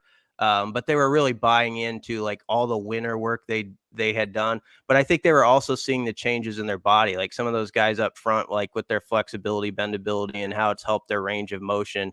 And they think that's going to translate. And so I do think there's an added jolt, I guess you'd say, to players in that program. But I would I'll play the other side of it. If you don't have that right now, things are a little bit messed up, because this is a time of year where you want to feel like you're running at least toward the right house or landmark. BC, if you're looking at this kind of deal, and I was talking to Sam about this yesterday, and I said it kind of seems like for a coordinator position, Satterfield is a guy whose name doesn't come up specifically. We talk about Jeff Sims. We talk about we talk about running back depth. We talk about what's around at the skill spot with the wide receivers. We talk about Donnie Raiola needing better quarterback or O-line play. Why do you think Satterfield's name doesn't come up specifically, let's say, a Tony White? Do you get that? First of all, do you get that sense? No, you're right. I think it's because Tony White, because of his scheme, seems more exotic. It seems like there's just more to what exactly is this going to look like and all that stuff. And with Satterfield, you kind of connect him directly to Rule so much that you feel like they're when you talk offense, you can make them the same person. I guess that's the best answer I have to it as to why one gets talked about more than the other. But make no mistake, I mean, when we get to the season, and Marcus Satterfield knows this as the OC, he's been in tough chairs, before, where everyone is analyzing every call you make. Certainly it was that way at South Carolina. He's going to be a guy who's under the microscope just as much as Tony White when it comes to when it really counts. But yeah, he's a guy who's very interesting. And I just love how, those guys are deeply connected. I think he called Rule back about the Nebraska job, driving back from his last game at South Carolina. They were already okay, whatever Rule's doing next, I think he was going to have an interest in. And the way they go back, and the fact that Rule even made him his assistant offensive line coach at Carolina, just so he could study what it's like specifically for those guys in the trenches and how that relates to play calling and how that might be of use to Marcus Satterfield, when he's an OC a couple years later. that's really interesting stuff to me. Just that like Matt Rule was like playing the long game, even with Marcus Satterfield in his coaching career, and this can be beneficial to you if you have this post for a year or two. Like that wouldn't be easy for me if I'd been an offensive coordinator, Damon, and all this stuff, and all of a sudden it's like go be the assistant. I know it's different in the NFL, but you're the assistant O-line coach, and you're kind of out of your comfort zone when you've been doing this for a decade or two. But he did it because those guys are so tight and have so much trust in each other. He knew that that was going to help him in his next step. So, yeah, it'll be interesting as we get into fall camp, because I think Satterfield is going to be much more like talked about and like a focal point of this fan base and media than probably in the spring, where I agree with your assessment that Tony White probably grabs more of the headlines and talk. It's interesting you say that, and I'm going to validate you just because it's pretty astute. Excuse me. You know, him working with the O-line kind of opened him up to the evolution of how he wants to play offense and call plays too, because it gives him a different perspective. And I'll say this. He said something to me. This was early, BC, maybe when he first got here. He said he feels like he needs to be around Coach Rule and vice versa when they get away from each other for too long. Is that a positive in your opinion? Yeah, I mean, I think it can be. I mean, you've seen certain coaches who they're just a team, you know. They just are with each other no matter where they go, and it works so well, and you play off each other. And if something's good, why do you always got to leave it? Like, I mean, we do that a lot in different professions we have and stuff, where people are like, oh, the grass is always greener over here. If you really like the way a head coach treats his staff, and you know that you're going to be in exciting opportunities with that head coach, you're going to be in places where there's big time football being played, and you're going to have the type of opportunities you always wanted in that profession. I don't know why you'd be eager to jump somewhere else. You know, and also I don't think I don't want to make it like it's just about comfort, because I think if you listen to Rule talk, and this is just me trying to, make an opinion off of like 3 or 4 months of listening to him, he tries to make his coaches somewhat uncomfortable sometimes. And I mean that like in a good way. And so for the person who's listening saying, well, that's easy, just stick with the head coach because it's your comfort zone, that'll never do you any good. I think he's at a place where maybe part of that's true, but every day you go to work, you know that the head man is going to put the pressure on you and hold you to a certain standard. And that's the type of place you want to be, obviously. And there's a lot of guys who are proving that because they're sticking around with him. And he's also the guy that uttered the phrase, I'll make sure my guys know this ain't Disneyland. Yeah, exactly.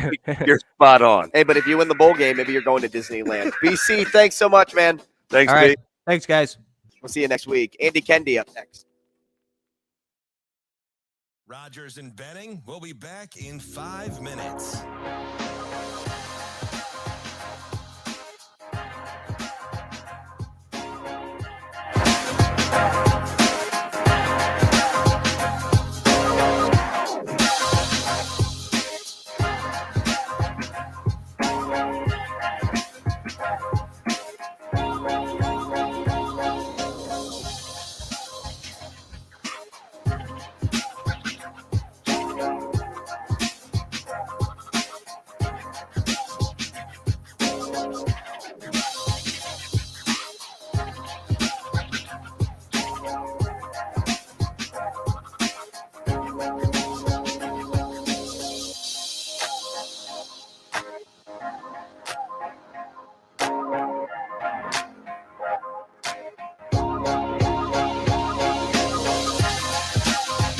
Rogers and Benning will be back in 4 minutes.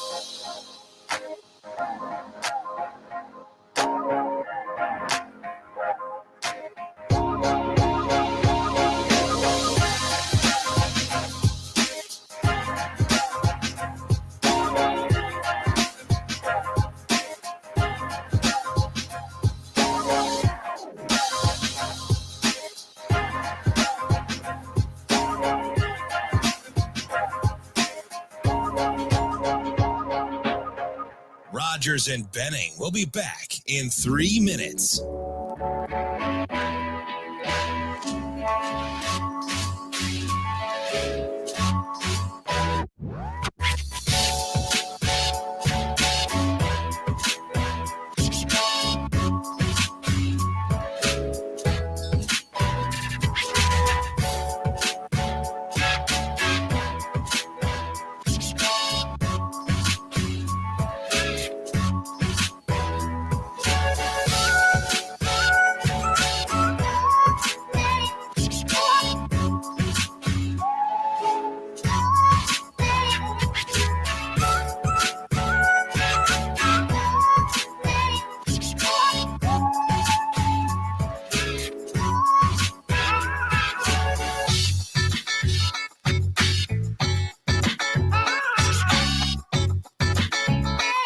Rogers and Benning will be back in 2 minutes.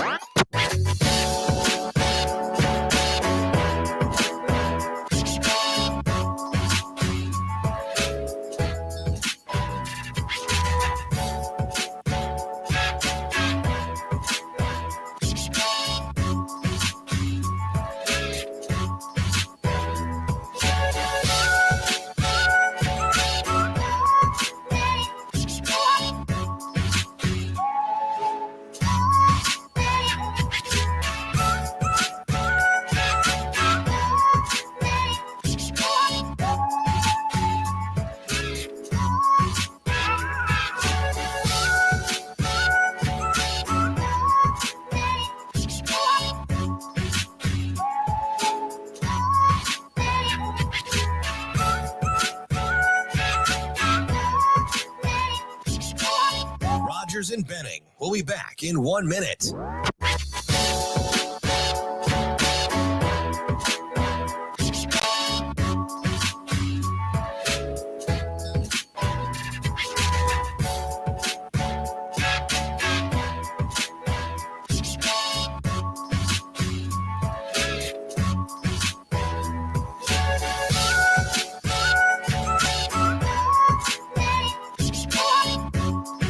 Rogers and Benning will be back in 30 seconds.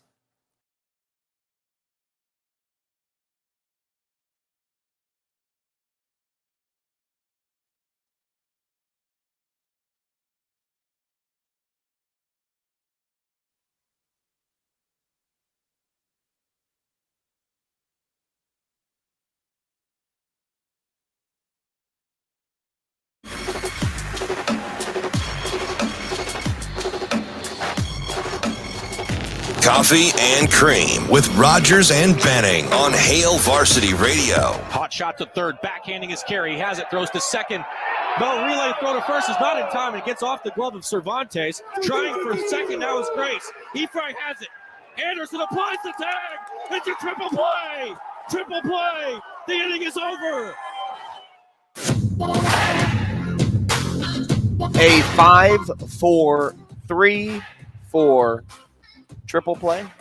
Triple play. You got that as a triple play? It is because get 3 outs. I'll But put the asterisks. I hear you. I'll put the asterisks up I there. hear It's you. kind of like when I play golf and I'm like, Short of Now, I stepping took- on the bag, going second to first, there aren't a lot of what I would call traditional. Right. It's usually a double. It's something usually weird happens. right. And that was close. It was close to being a for real triple play, but it's kind of like me when I play golf. It's I just teed off on this par 3. That one went into the street. How about I tee off again? If this lands on the green, that's my first shot. And then you birdie and you put the asterisk up there and you're like, I counted as a birdie. Let's go to the phones and talk to Andy Kendeigh, sports director at KETV, at A Kendeigh, KETV on Twitter. What's up, AK? How are you, boys? Good morning. You're starting to see some NFL schedule releases this morning. Yeah, we are. Well, if you talk to Kelsey's mom, maybe she's still posted on spoiled it. Facebook. That's right. Was Right? that not wild? Like that was all over Twitter. I was crying. I was like, I don't have Facebook, but her giving the Germany schedule and Ian and week 2 Rappaport and games. Adam Schefter were just mad. They were just mad because now there's a new insider in town. Very much so. new insider. I'm sure the NFL is like, are you kidding me? You give her a couple of minutes on the on the media stage day at the Super Bowl on the big stage, and look how we created a monster. So, but hey, how about Black Friday's going to be fun though, right? Yeah. You got two. You got it's awful. It's awful competitive. I know that. The NFL is like, Oh. yeah, whatever. Yeah. Hey, college football, step aside. We've got a game. Well- I have Aaron Rodgers and the Dolphins. AK, I thought they had an agreement. Like, what happened to the TV deal?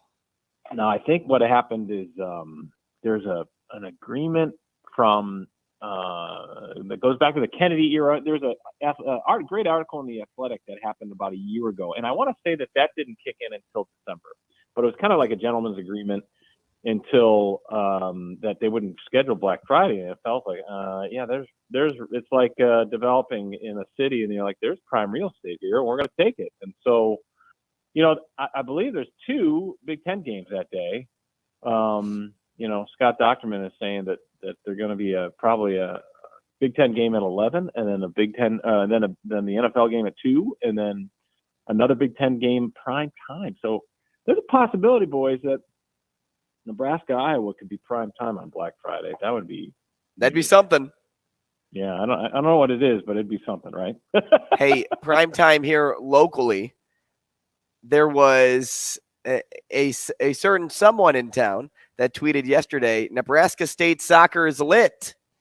That certain someone, Baylor Shireman, bought into some Nebraska State soccer. AK, would you agree? Is Nebraska State soccer lit? It is. Well, I mean, it's pretty cool. And the venue that they have, I think they got the formula right? They got a great venue. They got a great facility. They got the ability to hold a big crowd without making, it's awesome playing state football at Memorial Stadium. Do not get me wrong. It's fantastic. What an experience for the kids. And last year, DB, you can attest. I mean, that's about as full as I've ever seen that for a high school game. And even that, there were still thousands of empty seats. Going on the flip side, with soccer, we've seen it where it has been filled to the rafters, and it's 5,000, 4,000 for a prep Omaha South game in years past. So I just think that the atmosphere for high school soccer, and I know that we've gone down this road before talking about high school versus club sports. And I just think there's nothing like playing for your school. And, you can argue until the cows come home about the competition and whatever, but there's nothing about playing for your school on a state tournament setting and everybody going crazy on a Tuesday afternoon or a Monday night or even Wednesday afternoon. And it's just a cool environment. And, the way they've done it this year, that, the schedule is such now, they used to squeeze in 6 games and condense the timeline. Now they kind of let it breathe a little bit, where there's 4 games. Each class goes on a separate day for quarterfinals. I kind of like that. And it gives each game more spotlight, and it gives a chance to shine a light on these kids. Because, this is for some of them, this is the biggest athletic event that they will ever play in, period. AK, you've done this a while. Some of this predates you, but you're well aware just because the community has embraced you from day one. But you've got the prep run in football, the late 80s. You've got Wahoo in basketball. You've got soccer. You've got Papio softball. Where does Gretna girls soccer, Central's run in the 80s, girls basketball, where is this run? Millard South wrestling. Like, where is this run rank for you in terms of, because it's clearly flying under the radar, as dominant as they've been, but this run is unreal. And Scott Damon, volleyball. I applaud you. Yeah, I applaud you because you name names, and I know that there's programs out there and say, hey, what about us Tapio South volleyball? Hey, what about us Scott wrestling? And hey, what about us Omaha South boys or Omaha Central boys basketball? They're a great run. It is one of the best runs. Some of it is just spring. Sometimes spring sports, they don't get the spotlight as some of the other sports do in terms of soccer. But where they are at now, I believe it's going off the top of my head, 43 games in a row, and they're going for 3 state titles in a row, which hasn't been done. And since Marion won 6, I believe, in Class A girls turn of the century. And that's pretty impressive. Now, if they can get to that consecutive win streak, which I think is 61, Duchenne has it, that would be something else. But, I don't know how the dynamic will shift when that district splits and how the sports, that's the interesting sidebar story to all of this when we do right there with you. Yeah. I mean, how does the sports dynamic in that community change as we move forward in the evolution of the 2 high school system in that community? Is Gretna East going to be a such and such sport, or is Gretna Public or Gretna High School going to be this sport and that's where I'm going with this. Absolutely, and you're losing your superintendent. And they've had some back-to-back good ones, so it's like a lot of times we underappreciate and underestimate district leadership when it comes to athletic prowess too. No question, because the superintendent. Oh, no doubt. Right? Doubt. I know, because there's so many things that superintendent has to fight for those programs to get, what they need. And, I don't know what, I don't want to go into, because I have no idea what happened over at Gretna. There's some disagreements or whatever, but there's no question, though, I can say with full confidence that a strong leadership from above, whether it be a superintendent, principals and their administrative staff, athletic director, what have you, activities director, you need a strong group unit to succeed as an athletic department and trickling down in individual sports, because without it, you have no direction, no leadership. We're talking to Andy Kendeigh, sports director at KETV. AK, one of my favorite events to cover, yet probably one of the toughest to follow along with at the same time, is state track and field. Where does state track rank for you in your pool of coverages? Oh boy. Well, it's big time, and I mean, obviously, it is the event of the day, and that's going to be next week. And they, here again, post-COVID world, we're dealing with track and field is split up in 4 days, right? Right. Yeah. And so that's a different. I think it gives it a different dynamic over at Burke, where it's as compared to having 4 classes compete over a couple days. It is one of the best events, though. Track is one of those things where so many kids participate. The crowds are enormous. There's so much going on. We always joke about, when you talk to a young reporter and it's their first state track meet, and, the advice is have a plan. Like, if you don't have a plan, forget it. You're going to drown, because there's so much stuff over there, because you're like, okay, I'm supposed to shoot the Jalen Lloyd and the triple jump, but wait, the 400 prelims are over here, and oh wait, and over here, the shot put's going on over here, So you have to know what you need going in, and it from a coverage standpoint, it's a challenge of all challenges. But from a crowd, spectator sport wise, I mean, I think state track, if you've never been it, you got to go to right. State wrestling. If you've never been to it, you got to go to, just see all these kids participate. And I'm a swimming guy, so state swimming is another thing if you get in. It's just another thing. You see all these kids, and it's just kind of a tip of the cap to the people who actually run those things, because there's so much going on at once. And that's another thing about all these volunteers donating their time to make sure that things run smoothly. And there's a legion of people running the show over there at Burke to make sure that the state track meet goes off without a hitch. And they got a new scoreboard from what I see. Yeah, they did. It finally works. Thanks, AK. We appreciate you. Thanks, AK. Thanks, boys. Hey, 2 for you up next. Rogers and Benning will be back in 4 minutes.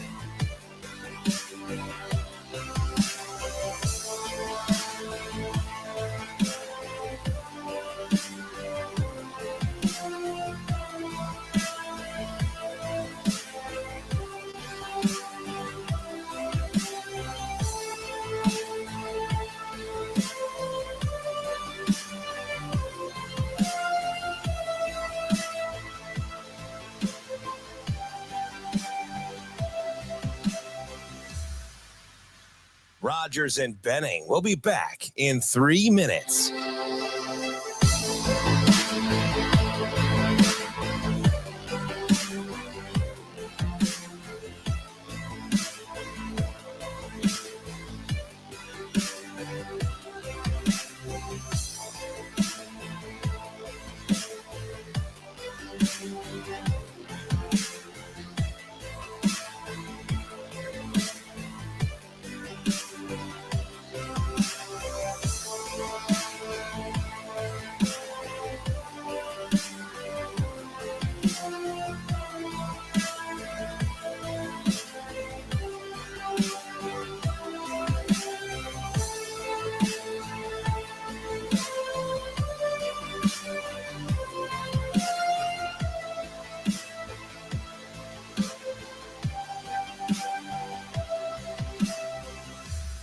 Rogers and Benning will be back in 2 minutes.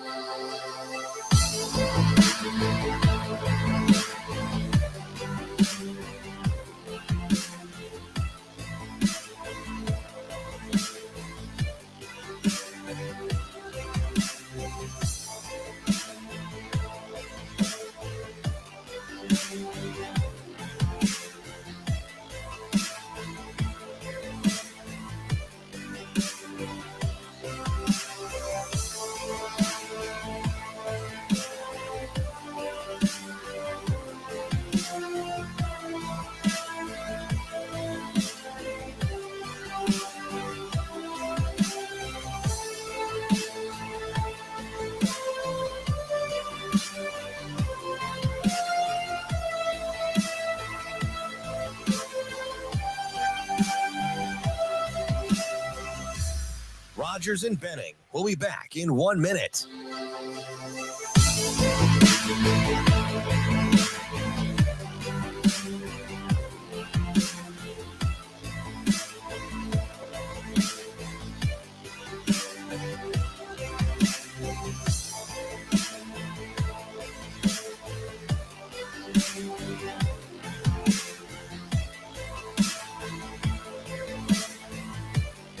Rogers and Benning will be back in 30 seconds.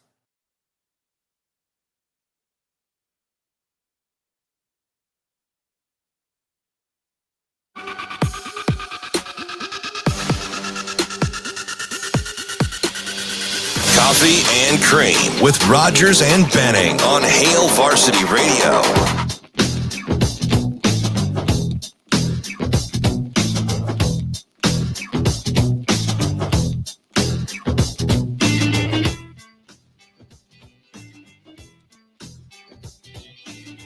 Hey, welcome back to the show. 888-638-4876. If you'd like to get involved at any point, Coffee and Cream in the morning on Hail Varsity Radio, powered by Currency.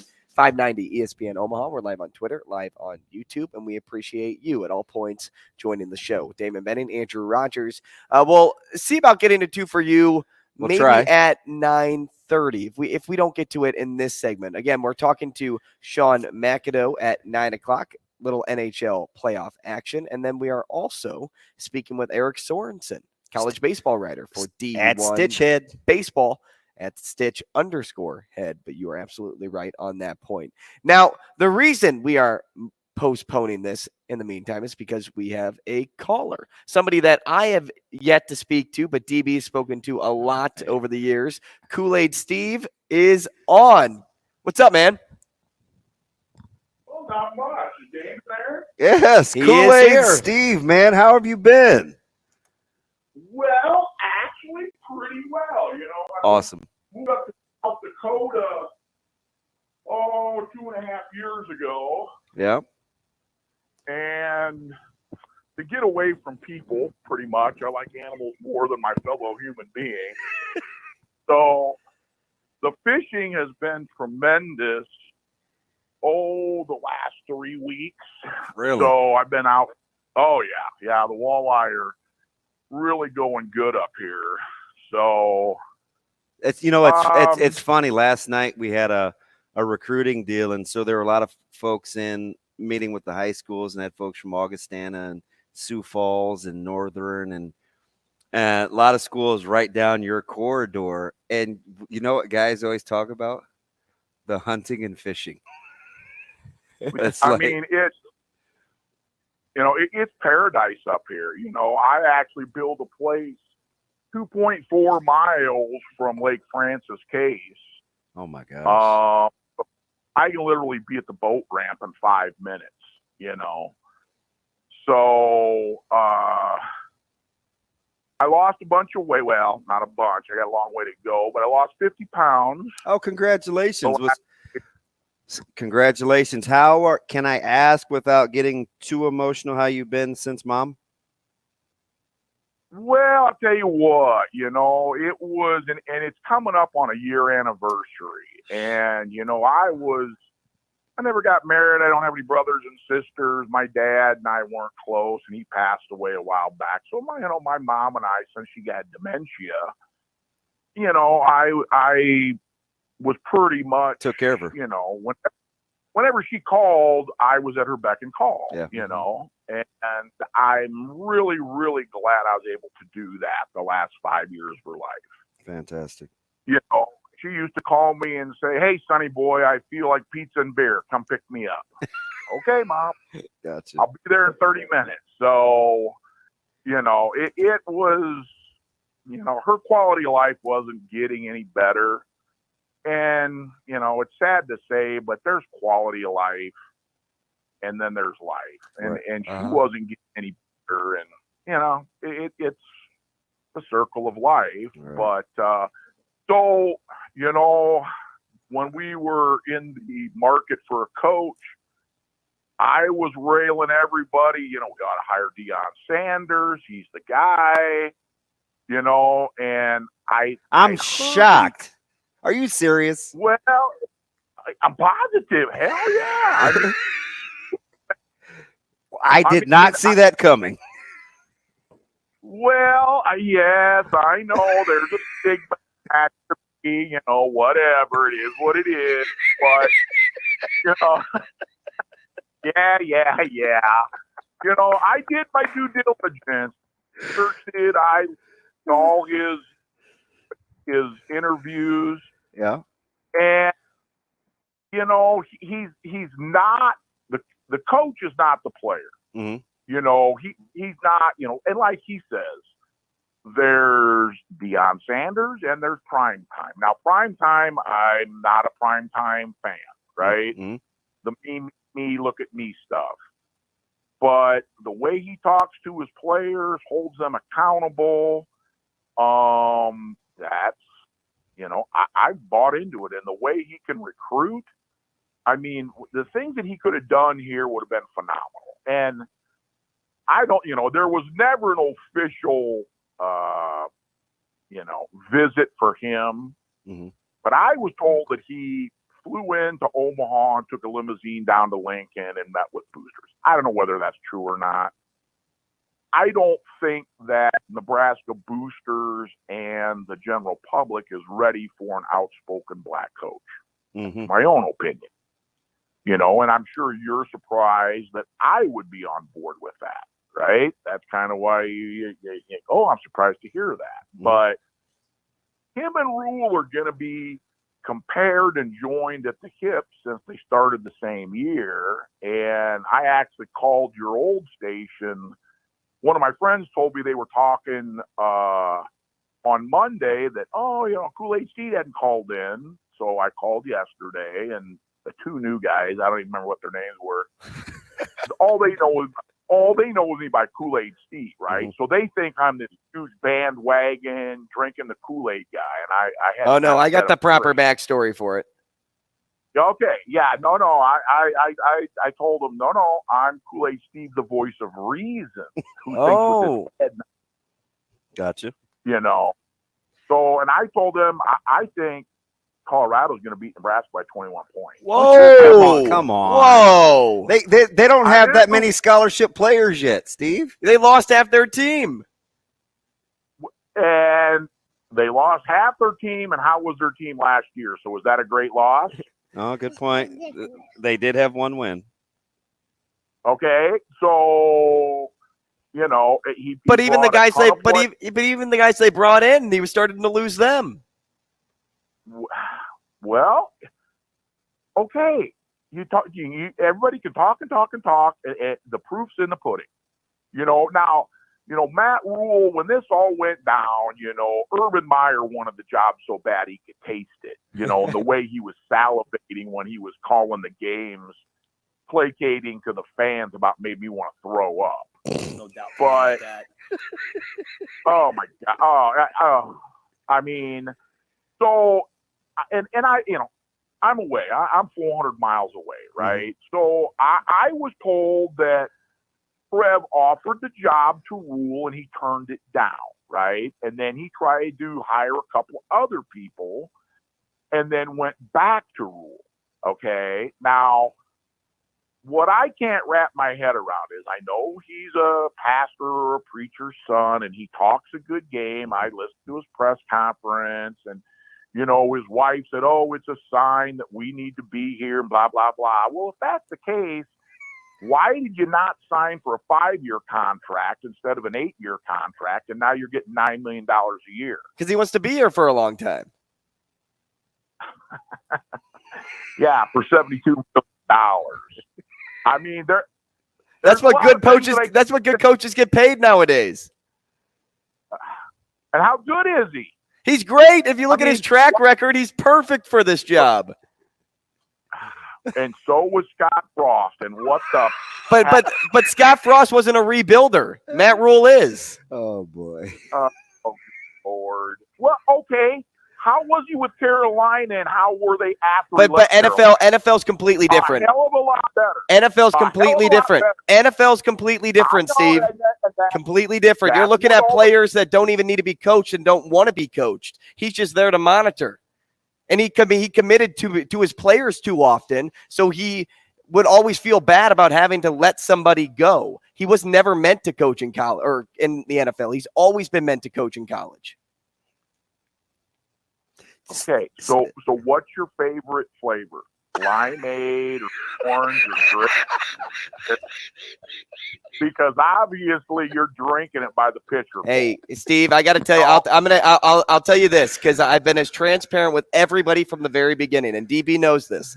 There has not been somebody more on Matt Rule before Matt Rule's name even came on the real market than me. Yeah. Right when he got fired in Carolina, I said he needs to be hired at Nebraska.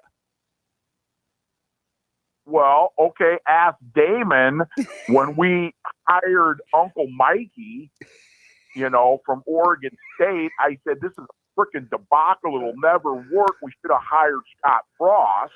Oh. And everybody made fun of me. I said, we got to go back to our roots. We got to get back to physicality and walk-ons and blah, blah, blah.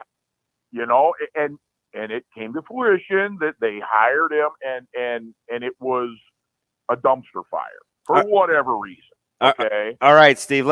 We got to go to break, but let me ask you something. Okay. Let me ask you something. All right. So, because now you know how to get a hold of us. I think we should have some sort of a food wager. I'll send you something that you're missing from Nebraska. You've got to swap me some fish, vacuum sealed, nice and fresh. And you have to give me the 21 points for Colorado and Nebraska. Because you said Colorado by 21. What's the real wager?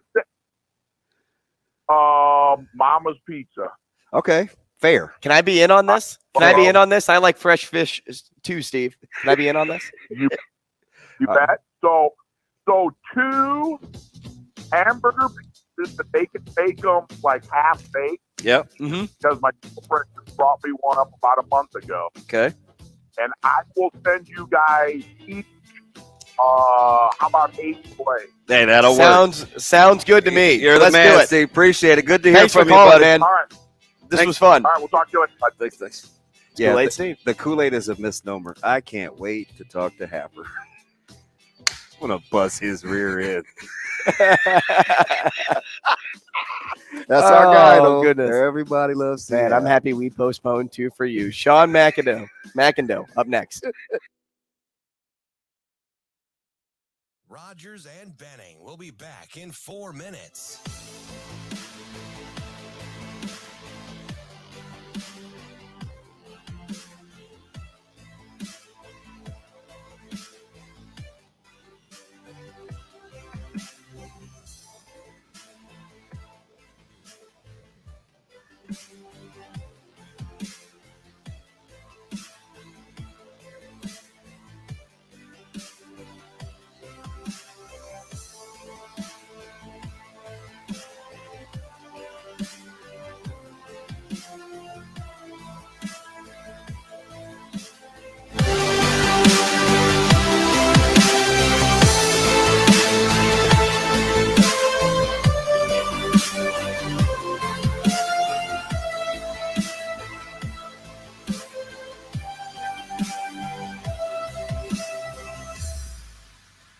Rogers and Benning will be back in 3 minutes.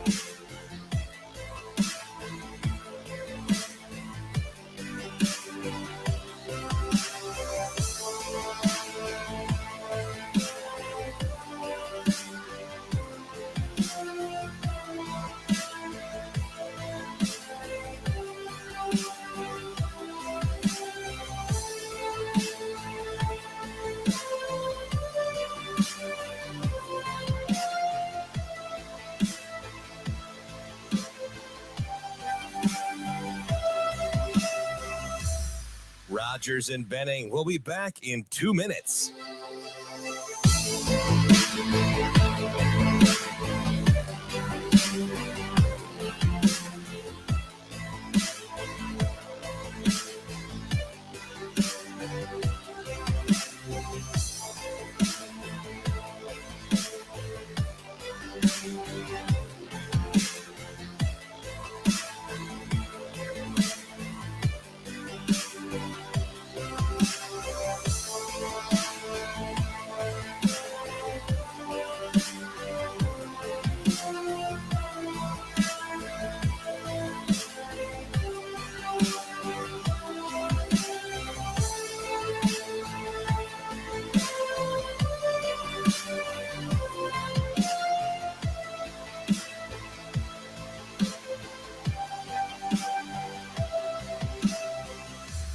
Rogers and Benning will be back in 1 minute.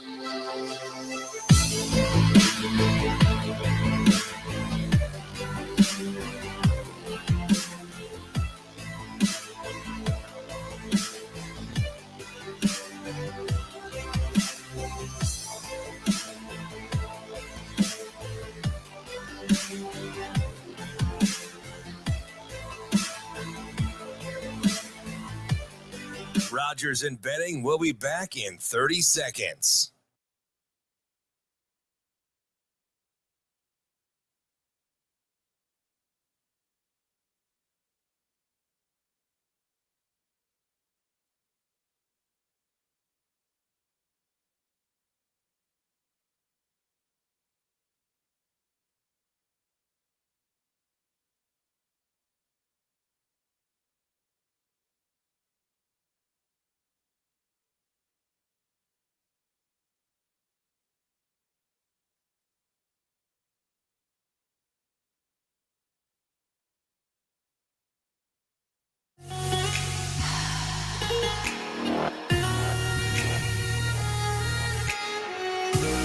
Coffee and Cream on Hail Varsity Radio with Andrew Rogers and Damon Benning. To Martinook, trying to feed it out in front of the score! Jordan Martinook to Marty H.'s. And Carolina, with 2:20 left on the clock in the first, has tied this game at 1. And a good-looking opening power play, unable to convert. Here's Rope Hintz across the blue line. Fed to Ben, drag, shoots, he scores! The captain on the power play. 2:47 left in the first period, and it's Dallas who grabs the first goal of Game 4.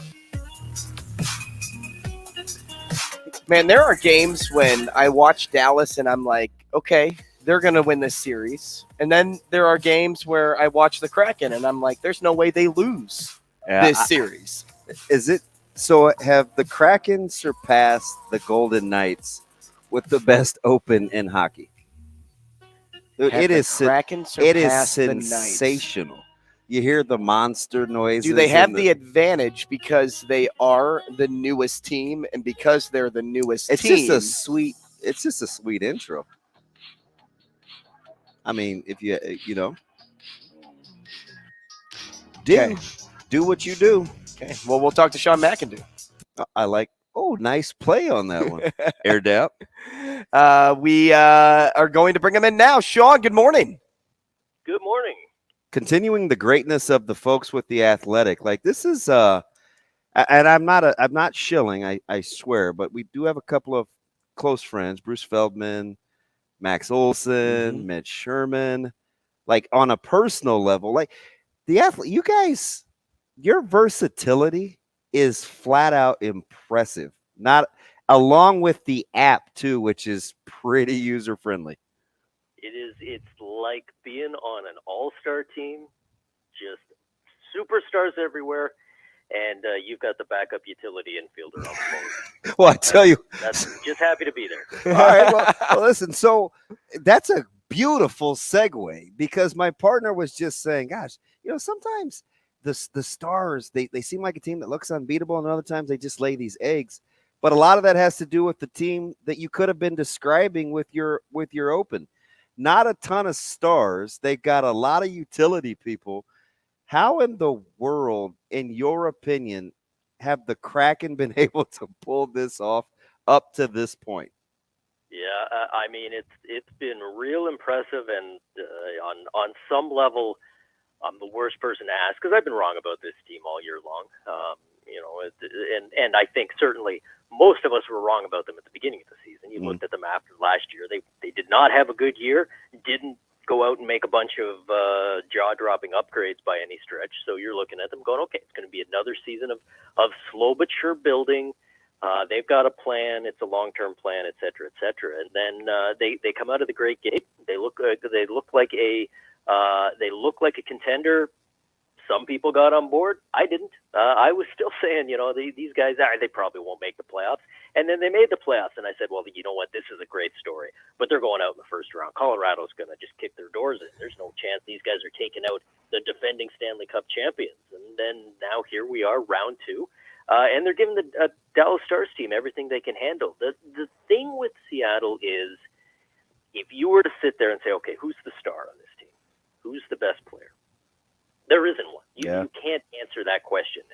And that is, the way that we think about hockey these days is that this is a league where teams are driven by elite talent. If you've got the best player, there's a very good chance that you're going to win. It's not like the NBA where it's one player can decide a whole series. It's nothing like that, but it's still a league where we thought that having that top-end talent was the key to winning. But Seattle's doing it the other way. Seattle feels like a team with 4 second lines.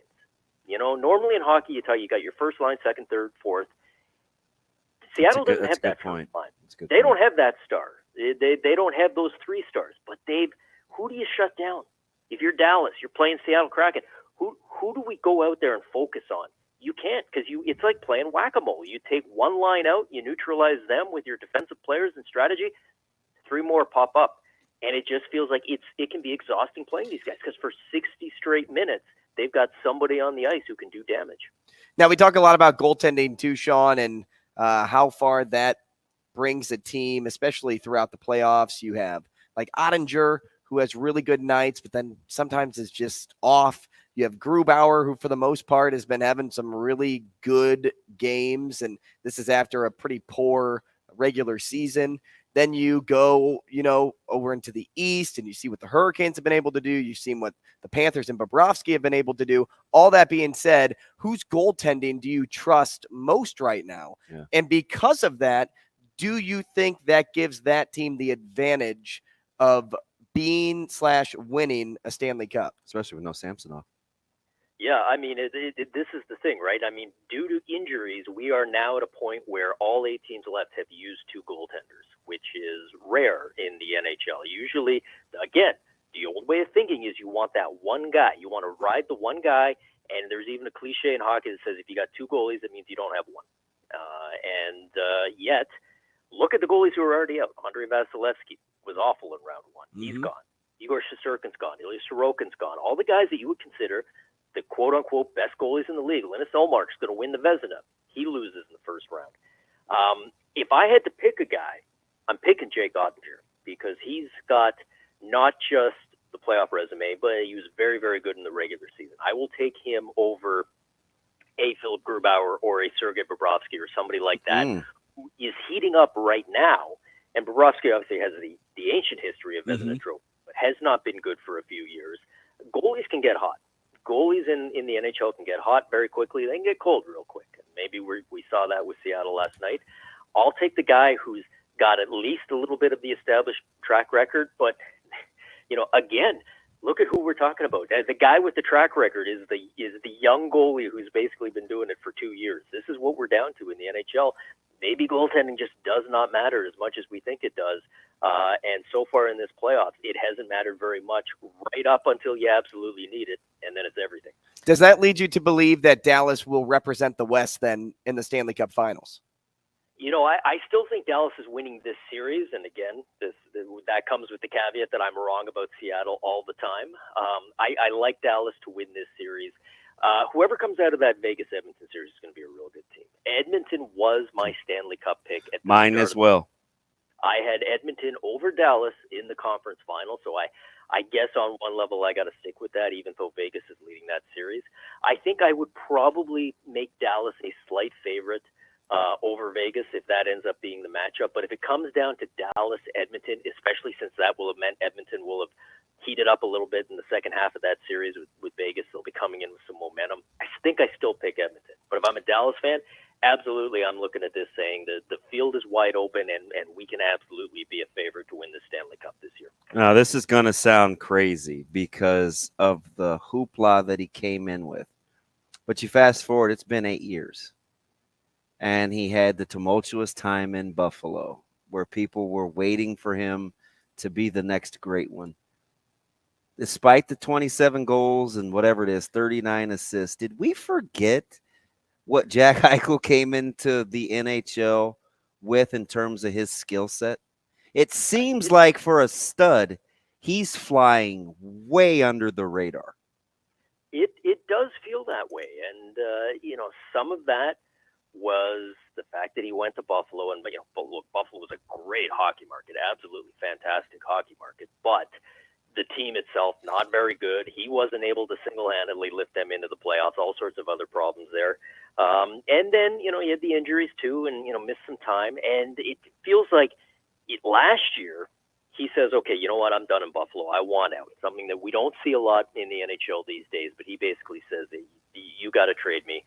They wait until midway through the season. They trade him to Vegas and everybody goes, okay, here we go.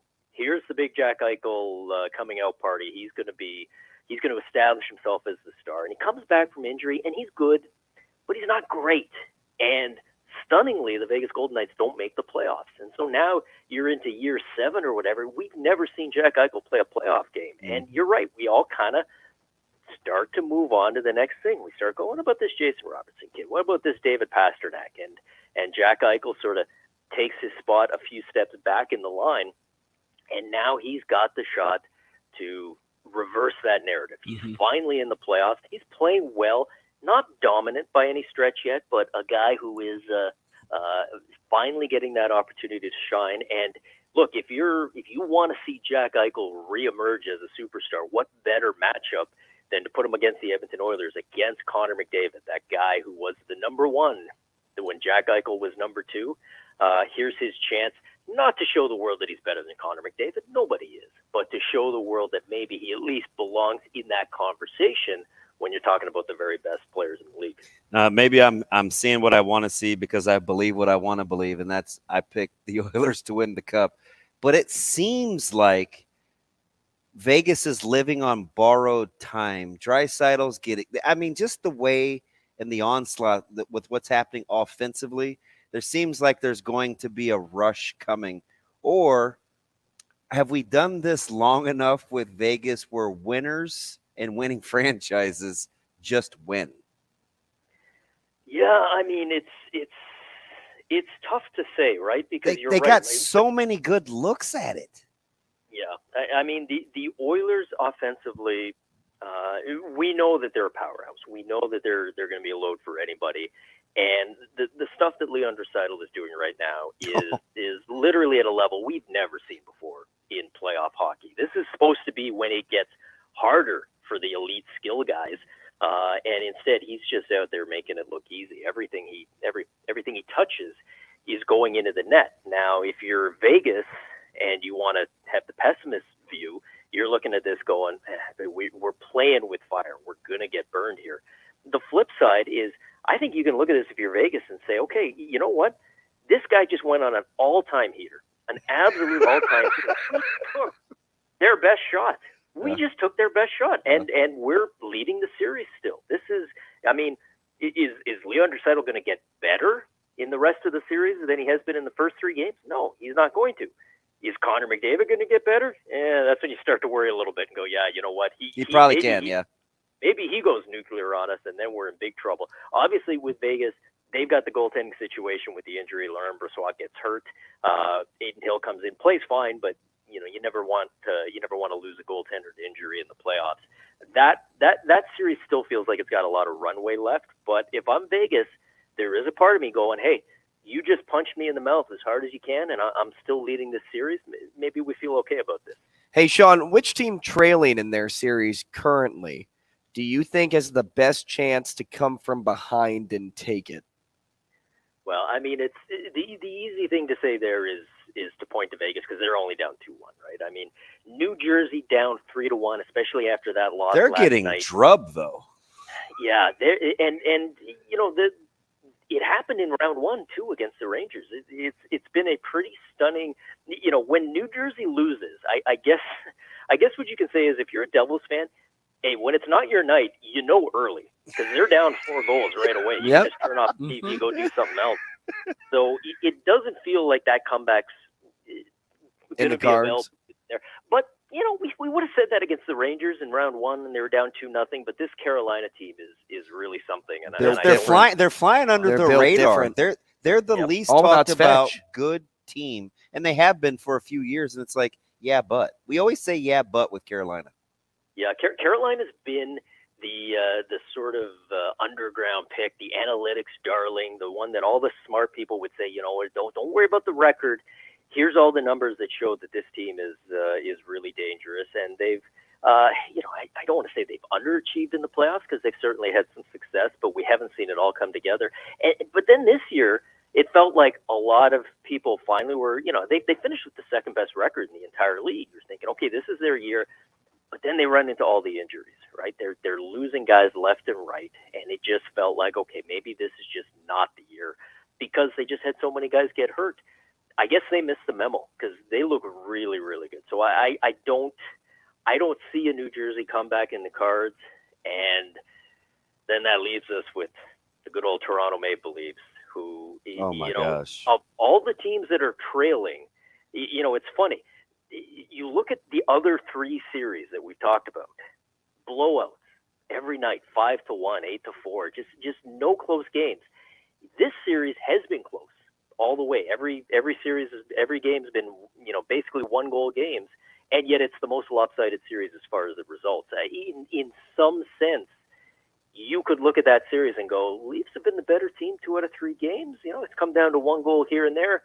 Why couldn't they be the team that comes back?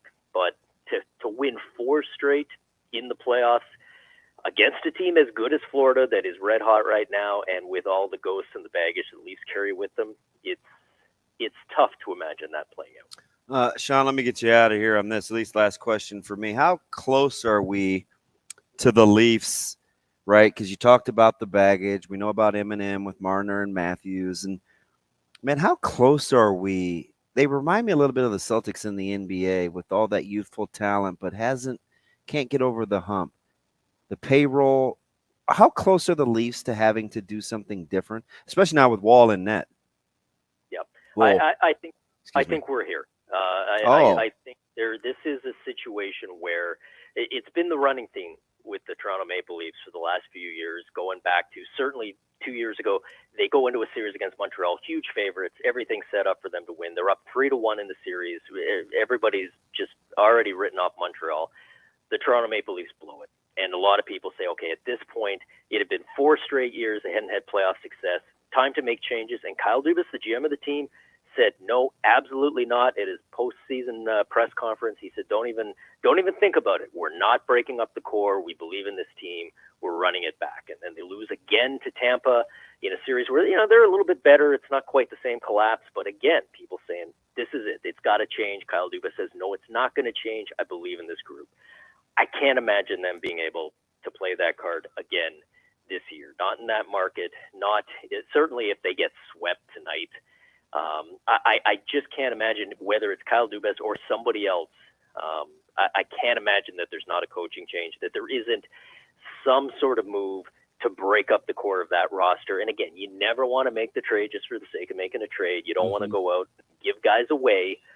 But at some point, you do have to look at it and say, for whatever reason, it is not working.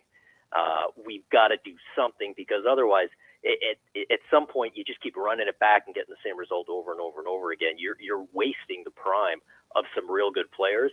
You got to either give them something new to work with, or maybe you move them somewhere else and see what you can do with a bit of a reset. Did not disappoint. Fantastic. Okay, Sean, one more quick thing, because we did this before the playoffs even started. We went through the Big Five versus the field, and I'm going to tell you what the Big Five was, because they aren't much anymore. It was the Tampa Bay Lightning, the Colorado Avalanche, and the Bruins all out, but paired with the Maple Leafs and the Hurricanes. And then the field, right? You could have any of the other teams. Which would you choose? I chose the Big Five.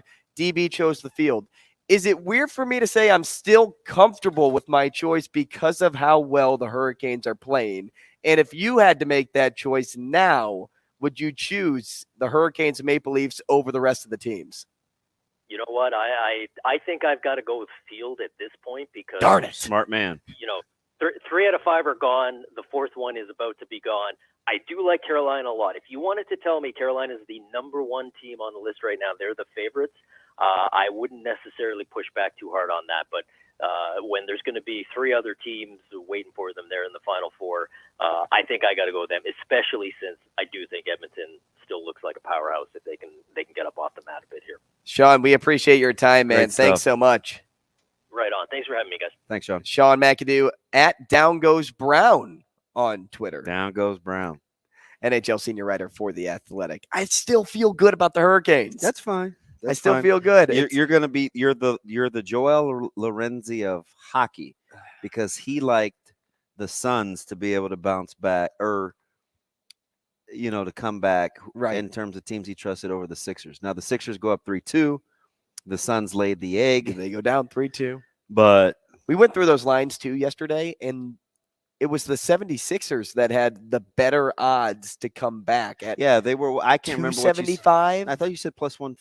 Who was +1? Plus 180 was the Suns. Okay. And I believe it was 275 for the 76ers to win that series. So, and I asked the question rhetorically, why not just Doc Rivers over Missoula? Mm-hmm.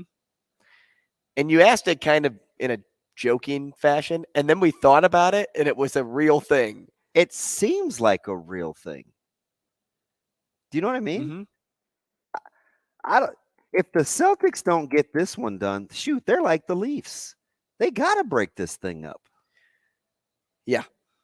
Right? Like because this, you can't keep you're trending. You can't keep going on this run, and you just can't get over the hump with this core. And this in the Eastern Conference isn't like strong enough as a whole to make you still say, well, I'm one of the top 3 teams. Like, well, no, if you put yourself in the West, where would you be? You may still be competing for top 3, but you could end up being a 4, a 5, a 6.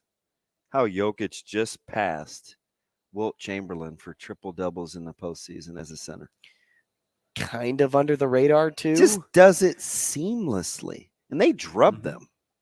Yeah, and Jokic can do a lot. He can do a lot. He can do it all.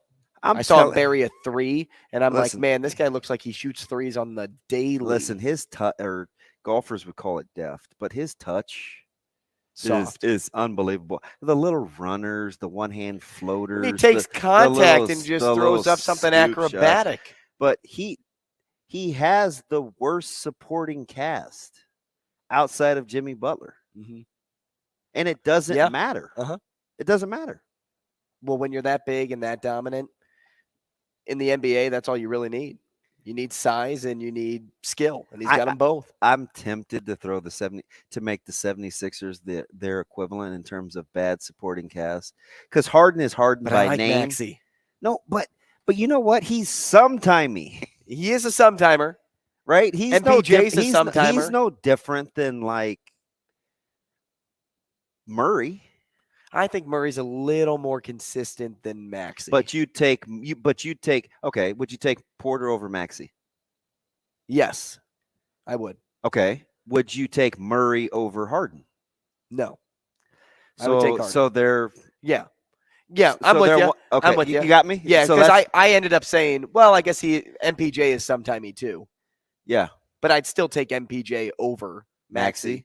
But you would take Murray over Harden. Harden over Murray. Okay. Really? Mm-hmm. You watch Harden? Yeah, I do. I do. And have all season. His little belly. You never know who you're going to get. And I'm okay with that, knowing I have Jokic consistently. Oh, poop. I don't know. Should we take it? Let's take it, because he goes fast. All Line one. Brian, what's up, man? What's going on, Andrew? Hi, B. What's going on? How you doing, Damon? I'm trying to make it. It's a crazy show so far, but we're good. Yeah, I'll tell you when it got crazy when you let that man in. Purple Drink Steve. I mean, Purple Drink Steve. All right? Yeah, and I read the comments in YouTube. Somebody said they think he's touching that bourbon when he talks to you. I saw it too. Like, He's consistent. I'm not going to bury him. He's good to me. I'm not going to bury him. You don't got to. You want to keep him. I can, though. I understand every time the man call every station, I don't care what it is. He could be KCRO, Crystal Radio Station. This man is depressive. Okay? Don't call, man. You depress me every time. Depressive radio station. Depressive Steve, Drunk Steve, whatever your name is. And like, just get on, man. It almost ruined the show. People talking about the show is going downhill ever since he called in. I only 15 minutes ago. He gassed my man Andrew up, so that was he got me. I'm steaming. Yeah, I feel it. I'm like, man, I might come out here and get you a shot of bourbon, man. You might need it. Take a break. Back next.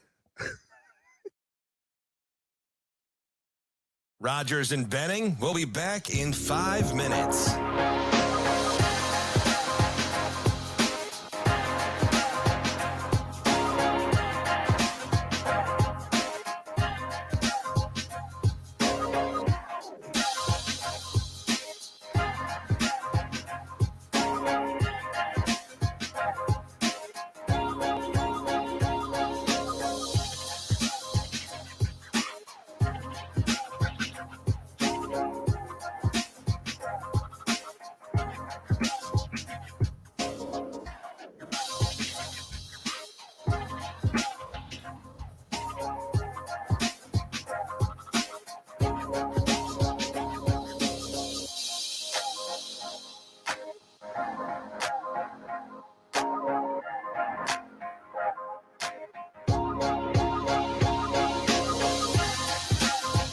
Rogers and Benning will be back in 4 minutes.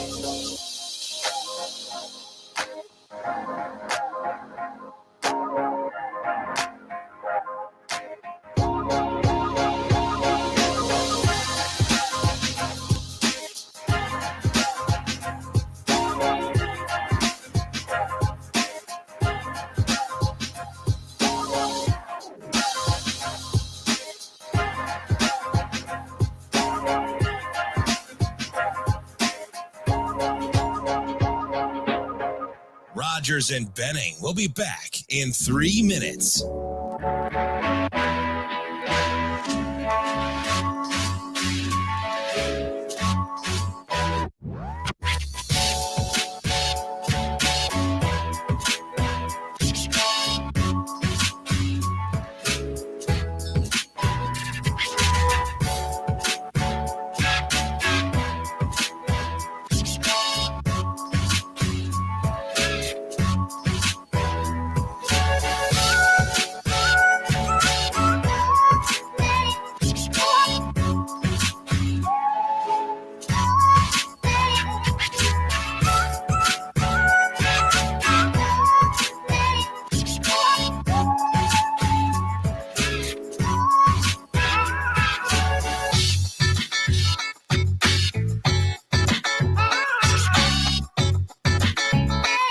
Rogers and Benning will be back in 2 minutes.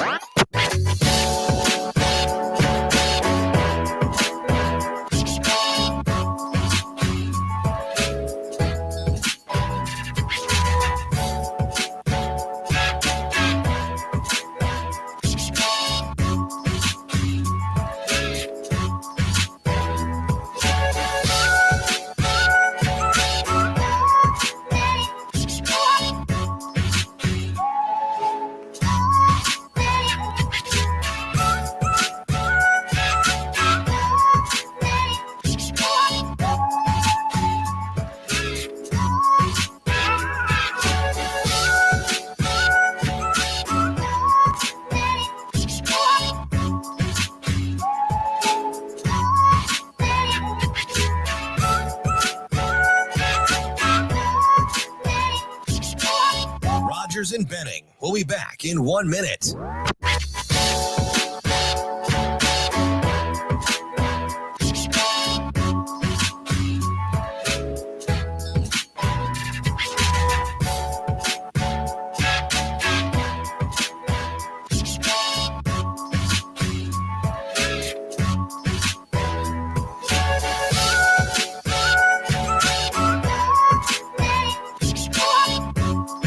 Rogers and Benning will be back in 30 seconds.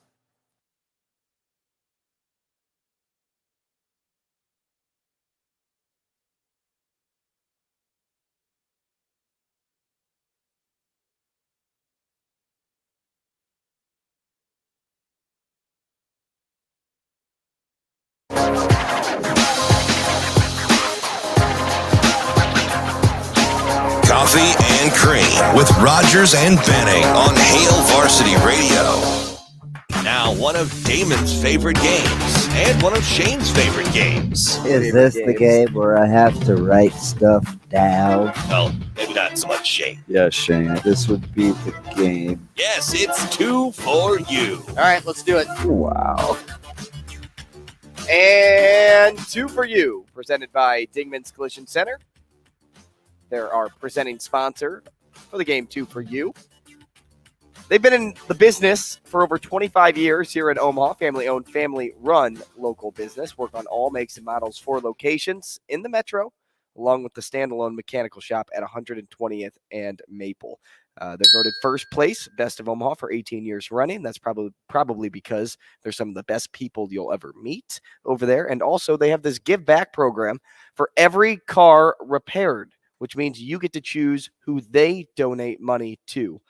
Kind of a cool but unique way to give back to a cause. That's Dingman's Collision Center, because they are unique, because they are good, and because they are the place to bring your car whenever you need help. Dingman's Collision Center. It's 2 for you. If you want to play, 888-638-4876. We want to give away gift cards. Again, we'll play regardless. So we'll do a round.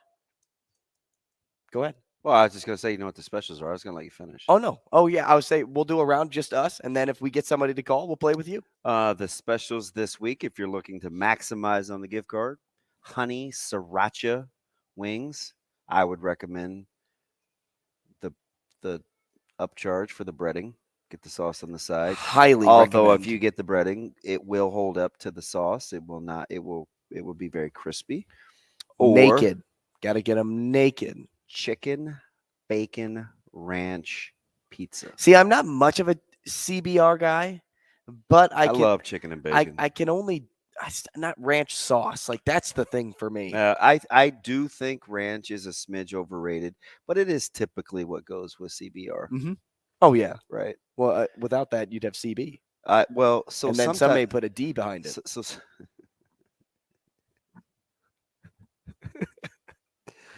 you're too young for the Gong Show, but Barry will tell you about the Gong Show. You get the Marty. I've heard it once or twice. Yeah, so sometimes you get a little buffalo feel to it with like the hot sauce and ranch, where it's not as ranchy. Do you know what I mean? Like buffalo, yes, I do. Buffalo chicken. Yes, it's mostly hot sauce, and cream cheese and ranch. But anyway. That's beside the point. That's the special if you're looking outside the ordinary menu. So let's win you some money. Give us a call again, 888-638-4876. I want Shane and DB to go first. Oh, Lord. Shane, you cool with that? You don't have a choice. Say yes. Do I have to write stuff down on this? No. No, you just think about it. That's all you have to do. Let's do it. Something. Shane blew the countdown last week. Oh, yeah. Go. You don't miss anything, Nope. do you? No, I don't. Something you fill with air. Shane's lungs. Andrew's head. Pretty good. Something you feel there. Okay. Something that goes up and down.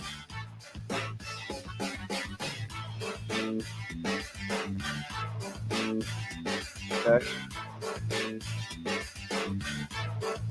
I may have to change this one because Shane doesn't follow sports. So we can give him a chance at it. Okay, a hockey player, Shane, on a Canadian team. Would you know? Okay. Oh, we're going. All right. And Something, Shane, if you miss this one, you're arguably the worst player at this game ever. Ever. Something that moves slowly.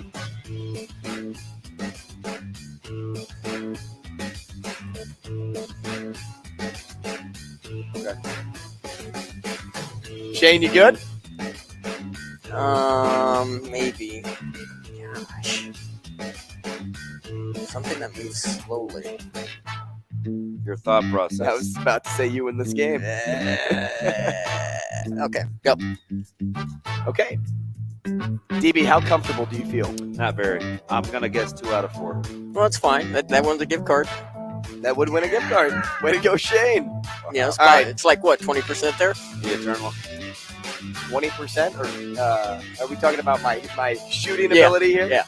1 out of 5. What a mathematician. Jamie is disappointed in you. Okay. Something you fill with air. 3, 2, 1. Balloon. Tires. I think both answers are good. It's great. I think both answers are good. All the conversations we've had about tires over the last 2 weeks, Shane goes with balloons. You know, honestly, I probably would have gone balloon too, believe it or not. Oh, well, both you guys suck. Like, Now we're down. So now we're what, 1 out of 4? we got to go now. Well, you're Shane. 0 out of 4 right now. No, we got to go. You're 0 out of 1, rather. Something that goes up and down. 3, 2, 1. Strike zone. Temperatures. Strike zone? Yeah, you know, it fluctuates up and down. That's not a good answer, Shane. I was with you on balloon, but that's not that one. I thought Temperature's pretty good. I thought yo-yo. But I'm pretty consistent in my temperature, so. All right, let's do the next one. He makes me so mad. I don't know why. You mad, put me bro? through- I don't know why you put me through this with him. Strike zone. At least no one's playing. What was his answer for playground equipment? He said Merry-go-round. Yeah, a merry-go-round. Okay. Instead of swings or slide or yeah, anything. Monkey bars. God. All right, a hockey player on a Canadian team. 3, 2, 1. Yanni. David. Who? Isn't Yanni on the Maple Leafs? Yanni who? Yanni Gord? Yeah. Isn't he on the Kraken? He is on the Damn Kraken. it.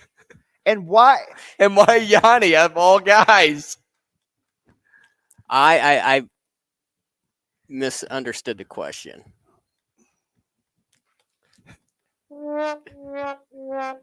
DB, how you feeling? You think you're going to get one here? No. I don't. I think we're going over. Okay, Shane, do you think you're getting one here? We're getting one. He said Yanni. I misunderstood the question. I knew I should have moved it. What is this? This is music? I knew I should have moved You it. should have moved it. You should have moved it. Don't ever give Shane a chance. Something that moves slowly. 3, 2, 1. Time. Snail. Snail is the right answer. As DB throws his pencil across the room. That didn't move so slowly. That Dude, went pretty fast. Stop. Stop it. Stop it. Stop it.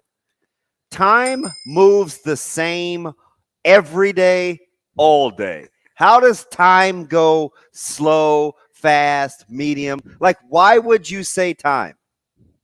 It moves pretty slow to me. Oh, my God. Now, Yanni. Yanni is the miss. Time? Well, time, at least people do say, like, oh, man, it feels like forever. Yeah. It felt like such a long time, but it was only 2 hours. That's individual. Though. Right. I'm with you. But there is a But who the saying hell's for it. talking about a snail? Snail's the right answer. Or turtle. Like, that was what I thought it was going to be. Or sloth. It's fine. It's totally Thank goodness DB has another pencil. It's totally fine. DB, you want me to play with Shane, or you want to play with me? I think Shane needs a mulligan. Like, I'm not talking to you for the rest of the week if you don't reprieve yourself. I'm telling you, I'm putting you on punishment. Okay. Oh, come on, Shane. I'll go with Shane. How about that? Oh, jeez. DB needs a chance to cool down. He's also going to be mad when we go 3 out of 4 here. Well, better. I just want to hear the answer. Shane. All right, let's do it. Hopefully, you know a college football team in the Big 12. Nope, not at all. A college football team in the Big 12. Okay, what do you got? Go to questions. Is that the first question? That was the first one, but okay. I may have to move it. Nope. To a bad start Nope. already. Nope. Are you sure you're good with that? Yeah. Okay. A breakfast food in your fridge. Okay. A lawnmower brand. Okay. And something you'd see at an amusement park.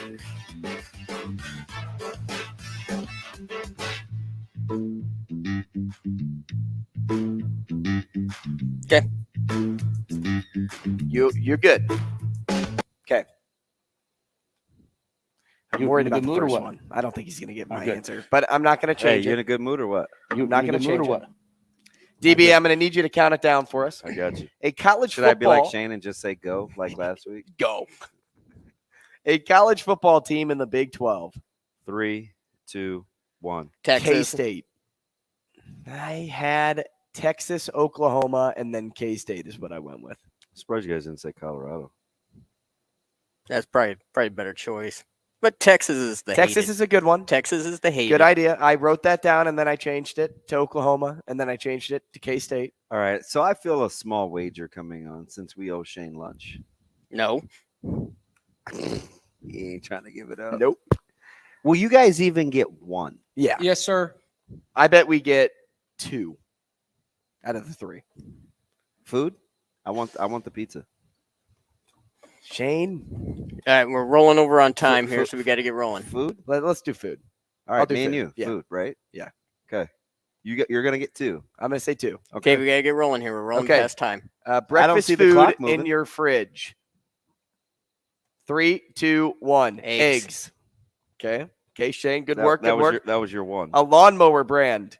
3, 2, 1. John John Deere. Deere. Let's go. Come on, Shane. Let's go. I think he Oh said that. my Well, let's get the last one, too. Something you'd see at an amusement park. 3, 2, 1. Roller coaster. 3. Let's go. Couple of idiots. That's what it is. Kindred spirits. That boy, Shane. Dude said John Deere. That's the most popular brand. And Yes. your mom was on a farm. Yes. Why didn't you say Honda or Toro? Like I almost said Toro. You just bought but a I mower thought- and it wasn't John Deere. Because I knew he wouldn't say Toro. I can't win for losing. Wow. My mouth feels a little. I may or may not be back after the break. My mouth feels a little That's great. dry. Hungry? That's great. Could be the term. Got something you can. Hey, when we come back, Eric Sorensen as DB quiets down. Woo, wait. Rogers and Benning will be back in 4 minutes.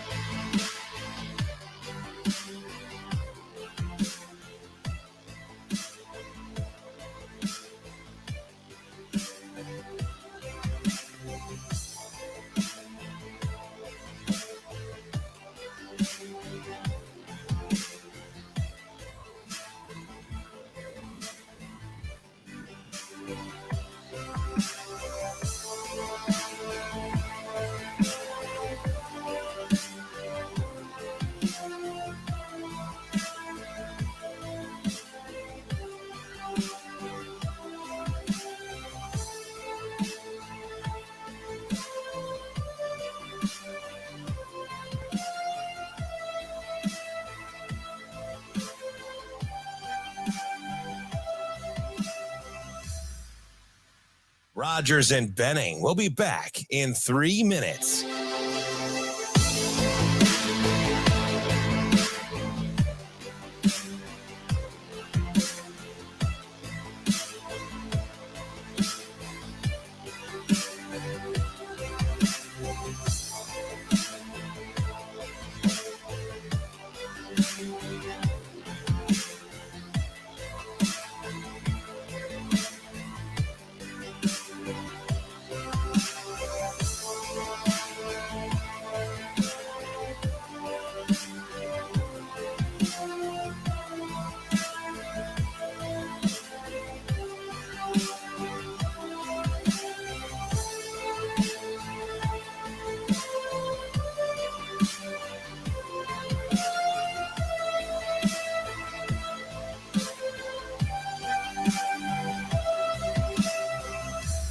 Rogers and Benning will be back in 2 minutes.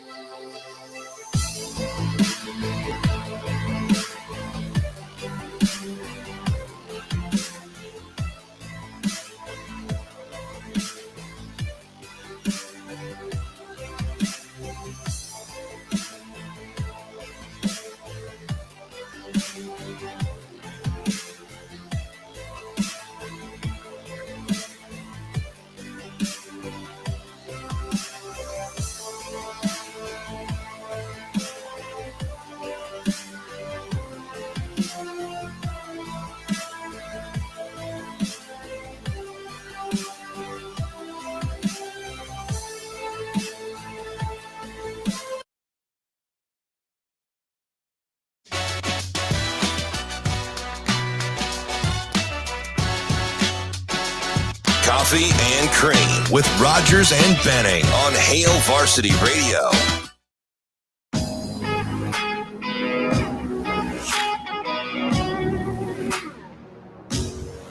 You're out there and you're feeling a little personal injury, maybe even in-house. DB, who are you getting called? Not Ghostbusters. I'm calling Dire Law for sure. Especially now. Because they are going to provide you a helping hand when you need it. And this is one of those moments. It's dire.law if you want to type it in. Dire, D-Y-E-R.law. We can call them too. Do they handle homicides? 402-393-7529 is the number for Dire Law. If you're in the business of that, I think 911 would probably work better. 911 is a joke in your town. Get up, get Good news is, if you do hurt me in some way, shape, or form, I'll get workers' comp, and I can call Dire Law. It wouldn't be you. I need a partner. Oh. I'll do without the producer. You're over here like, do I go right or do I go left? Well, it'd be tough. Okay, I was thinking Canadian player. That's why I said Yanni. But I wasn't thinking. I still don't think you knew who you were saying. Sense. No, I was saying Yanni Gourde because he's Canadian, a professional Canadian player. But I didn't realize on a Canadian. I was thinking professional Canadian player, not on a Canadian. That's team. the one answer you're trying to justify. That's what I had though. Okay, it's fine. I don't want people thinking I'm picking on you. I'm going to leave you alone. I don't know. I don't know. You're not giving him the benefit of the doubt? I'm not. I feel like I bailed him out with a last name. I should have had him say it. I feel like a penguin. I think you got lucky, Shane. But hey, you won me some. No, I know you won me some food, so I'm happy. Yeah, that's great. Great. Good on you. I get to watch both I don't you get guys to. eat. I get to hear about it for the rest of my life now. Probably. About eating? No. Eric Sorensen. Let's bring him on. Yeah. We got to change gears. Talk a little college baseball. And he's a college baseball writer for D1 Baseball at _Stitch_head on Twitter. Eric, good morning. Good morning to you guys. Thanks for, sharing the airwaves, having me on. It's always cool to be on with you guys. Always a breath we of just fresh love air. talking to our college baseball guys. Everybody is so excited. Anytime they pick up the phone, it's like, let's talk. Let's go. I'm with it, man. That sounds good. Now, this maybe has changed in the last 10 days. I just saw what happened with South Carolina, and I'm not overreacting. But on May the 10th, who's the best team in the SEC for you? Is it still LSU? Yeah, I'm saying LSU with a little bit of an asterisk because their pitching, their ERA is starting to creep up closer to 5 now. Mm-hmm. It's at 4.50, I think, right now. And once you get past Paul Skeens, who's just going to be an incredible monster to have to go up against for any offense. Once you get past their ace, Paul Skeens, their Friday guy, I think everybody after that, from that point on, they're more than human, and I think they're more than hittable. And I think that's been shown actually in the last few weeks. So yeah, I'm still going to say LSU. I mean, they're still I still think just talent wise, they're still ridiculous. So I'll go with that. But yeah, it's not. There's no gimmies for sure. I mean, this isn't a do you take LSU over the field of 64 kind of a bet. I would never do anything like that. I just think it's going to be. I have a feeling that this is going to be kind of like the NCAA basketball tournament was, where it's going to be a lot of upsets in the weeks ahead. But I'm getting ahead of myself on your question. But yes, LSU is still the best in the SEC. So would you go with Arkansas or Vandy next? Probably Arkansas. And Arkansas kind of has some issues as well. I think their pitching's not been great. It hasn't been top notch. I like the way their offense has been hitting lately. And I saw Vanderbilt earlier this year, and I saw them against Nebraska up in Minnesota in that Vikings stadium, and they looked very normal. They looked very average, and Nebraska beat them the first day that they played on that Friday. So I have a little bit of a jaundiced view about Vanderbilt, but you never can count them out just because they got so many arms that they can throw at you, and their pitching's in the top 15 in the country. So, yeah, that's a tough call. All of these are pretty razor-thin lines, to be honest with you. I like where DB's going with this, so I'm going to keep the trend going now in the ACC because obviously Wake Forest is the best team there. But yeah, Duke-Miami next. Who would you say is the next best team in the ACC? Yeah, God, right now I'd have to go with Duke, and that was not what I would have expected anytime. They've just kind of crept up on everybody, it seems like. Now they're up in the top 10. The reason you got to like Duke, their pitching staff, fourth in the country in ERA. Their offense is capable, nothing that's over the top. I think Alex Mooney is their shortstop.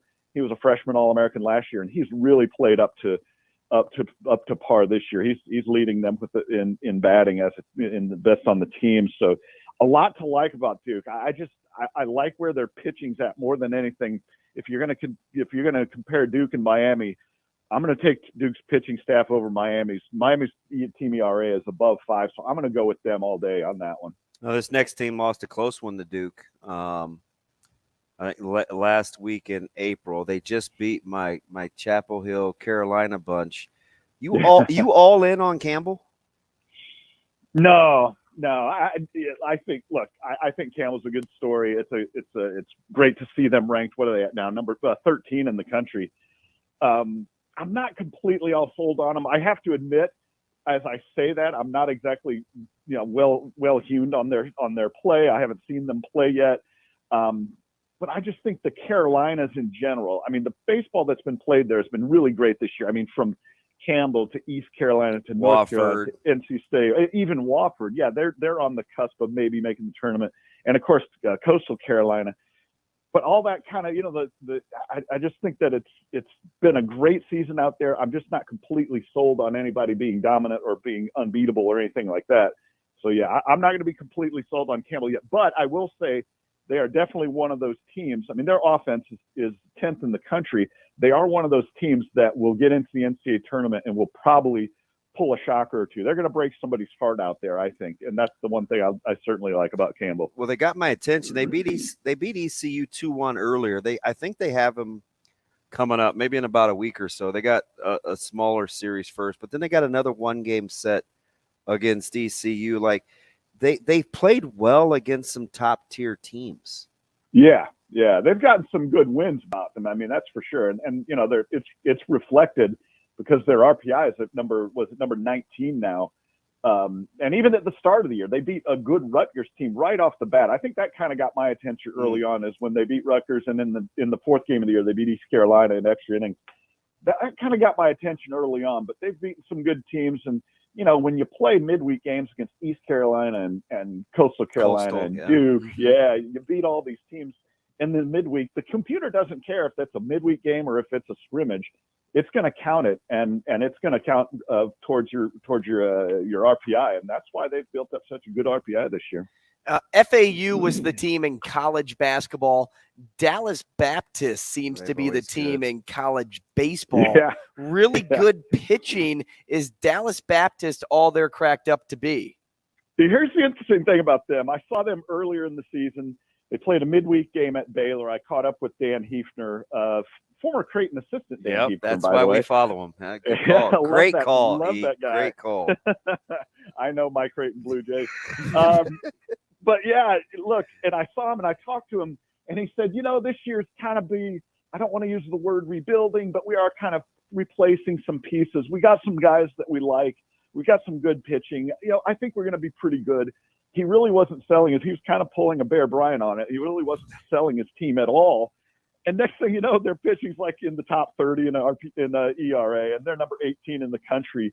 And I really think they're probably the better days are still ahead of them, believe it or not. But he's done a great job with that team to take them, and they're 36-12 now. I'm looking at it. I mean, that's just not what I would have expected this year. I would have expected just a little bit of a dip, maybe still make the postseason.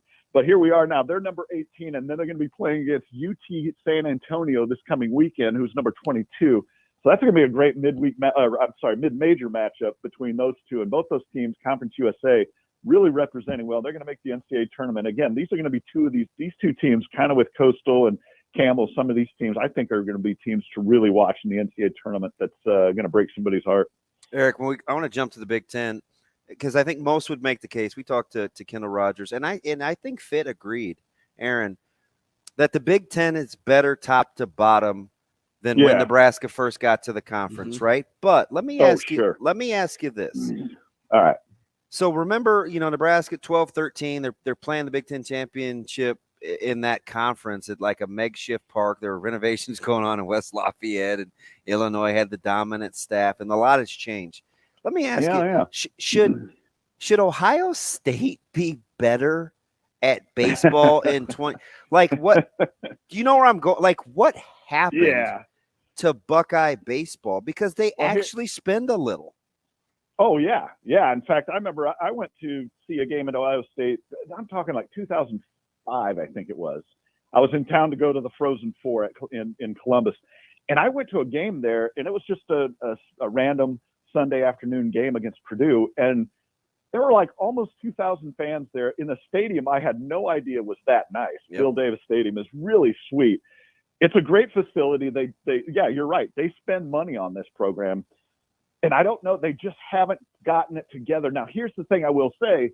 Bill Mosiello is the new head coach there. He was assistant at TCU for a number of years. Really good guy. He's one of those guys, you talk to him and he's got a raspy voice. It sounds like he's been yelling for like the past 3 days. Yeah. But he's a great dude, and I really think he's a good coach. I think he's the guy that's going to help turn it around. Now, they got off to a good start and had some good wins, but they've really crapped out down the stretch here. But you're right, Damon. I think to me, it's like Ohio State with all their facilities, all their money, all that behind them. They should be better year in, year out, and they just aren't. But I think they're gonna get there with Bill Mosiello. I think that's gonna be that was a good hire for them. Eric, well, I wish we could keep you longer because I feel like I have so much more. Maybe we get you later on as CWS and conference tournaments approach. Sure, man. And my appearance fees get so I won't charge you guys that much. No, my man. When you start coming up for either Big Ten championships or CWS, we'll take you and the fam. We'll get you good dinner. Yeah, we'll hook you up. I look forward to rattling my cage. I'll talk to you guys soon. Thanks, Eric Sorensen, college baseball writer for D1 Baseball at Stitch_head on Twitter. That's it for today, but we'll be back tomorrow. That's Coffee and Cream.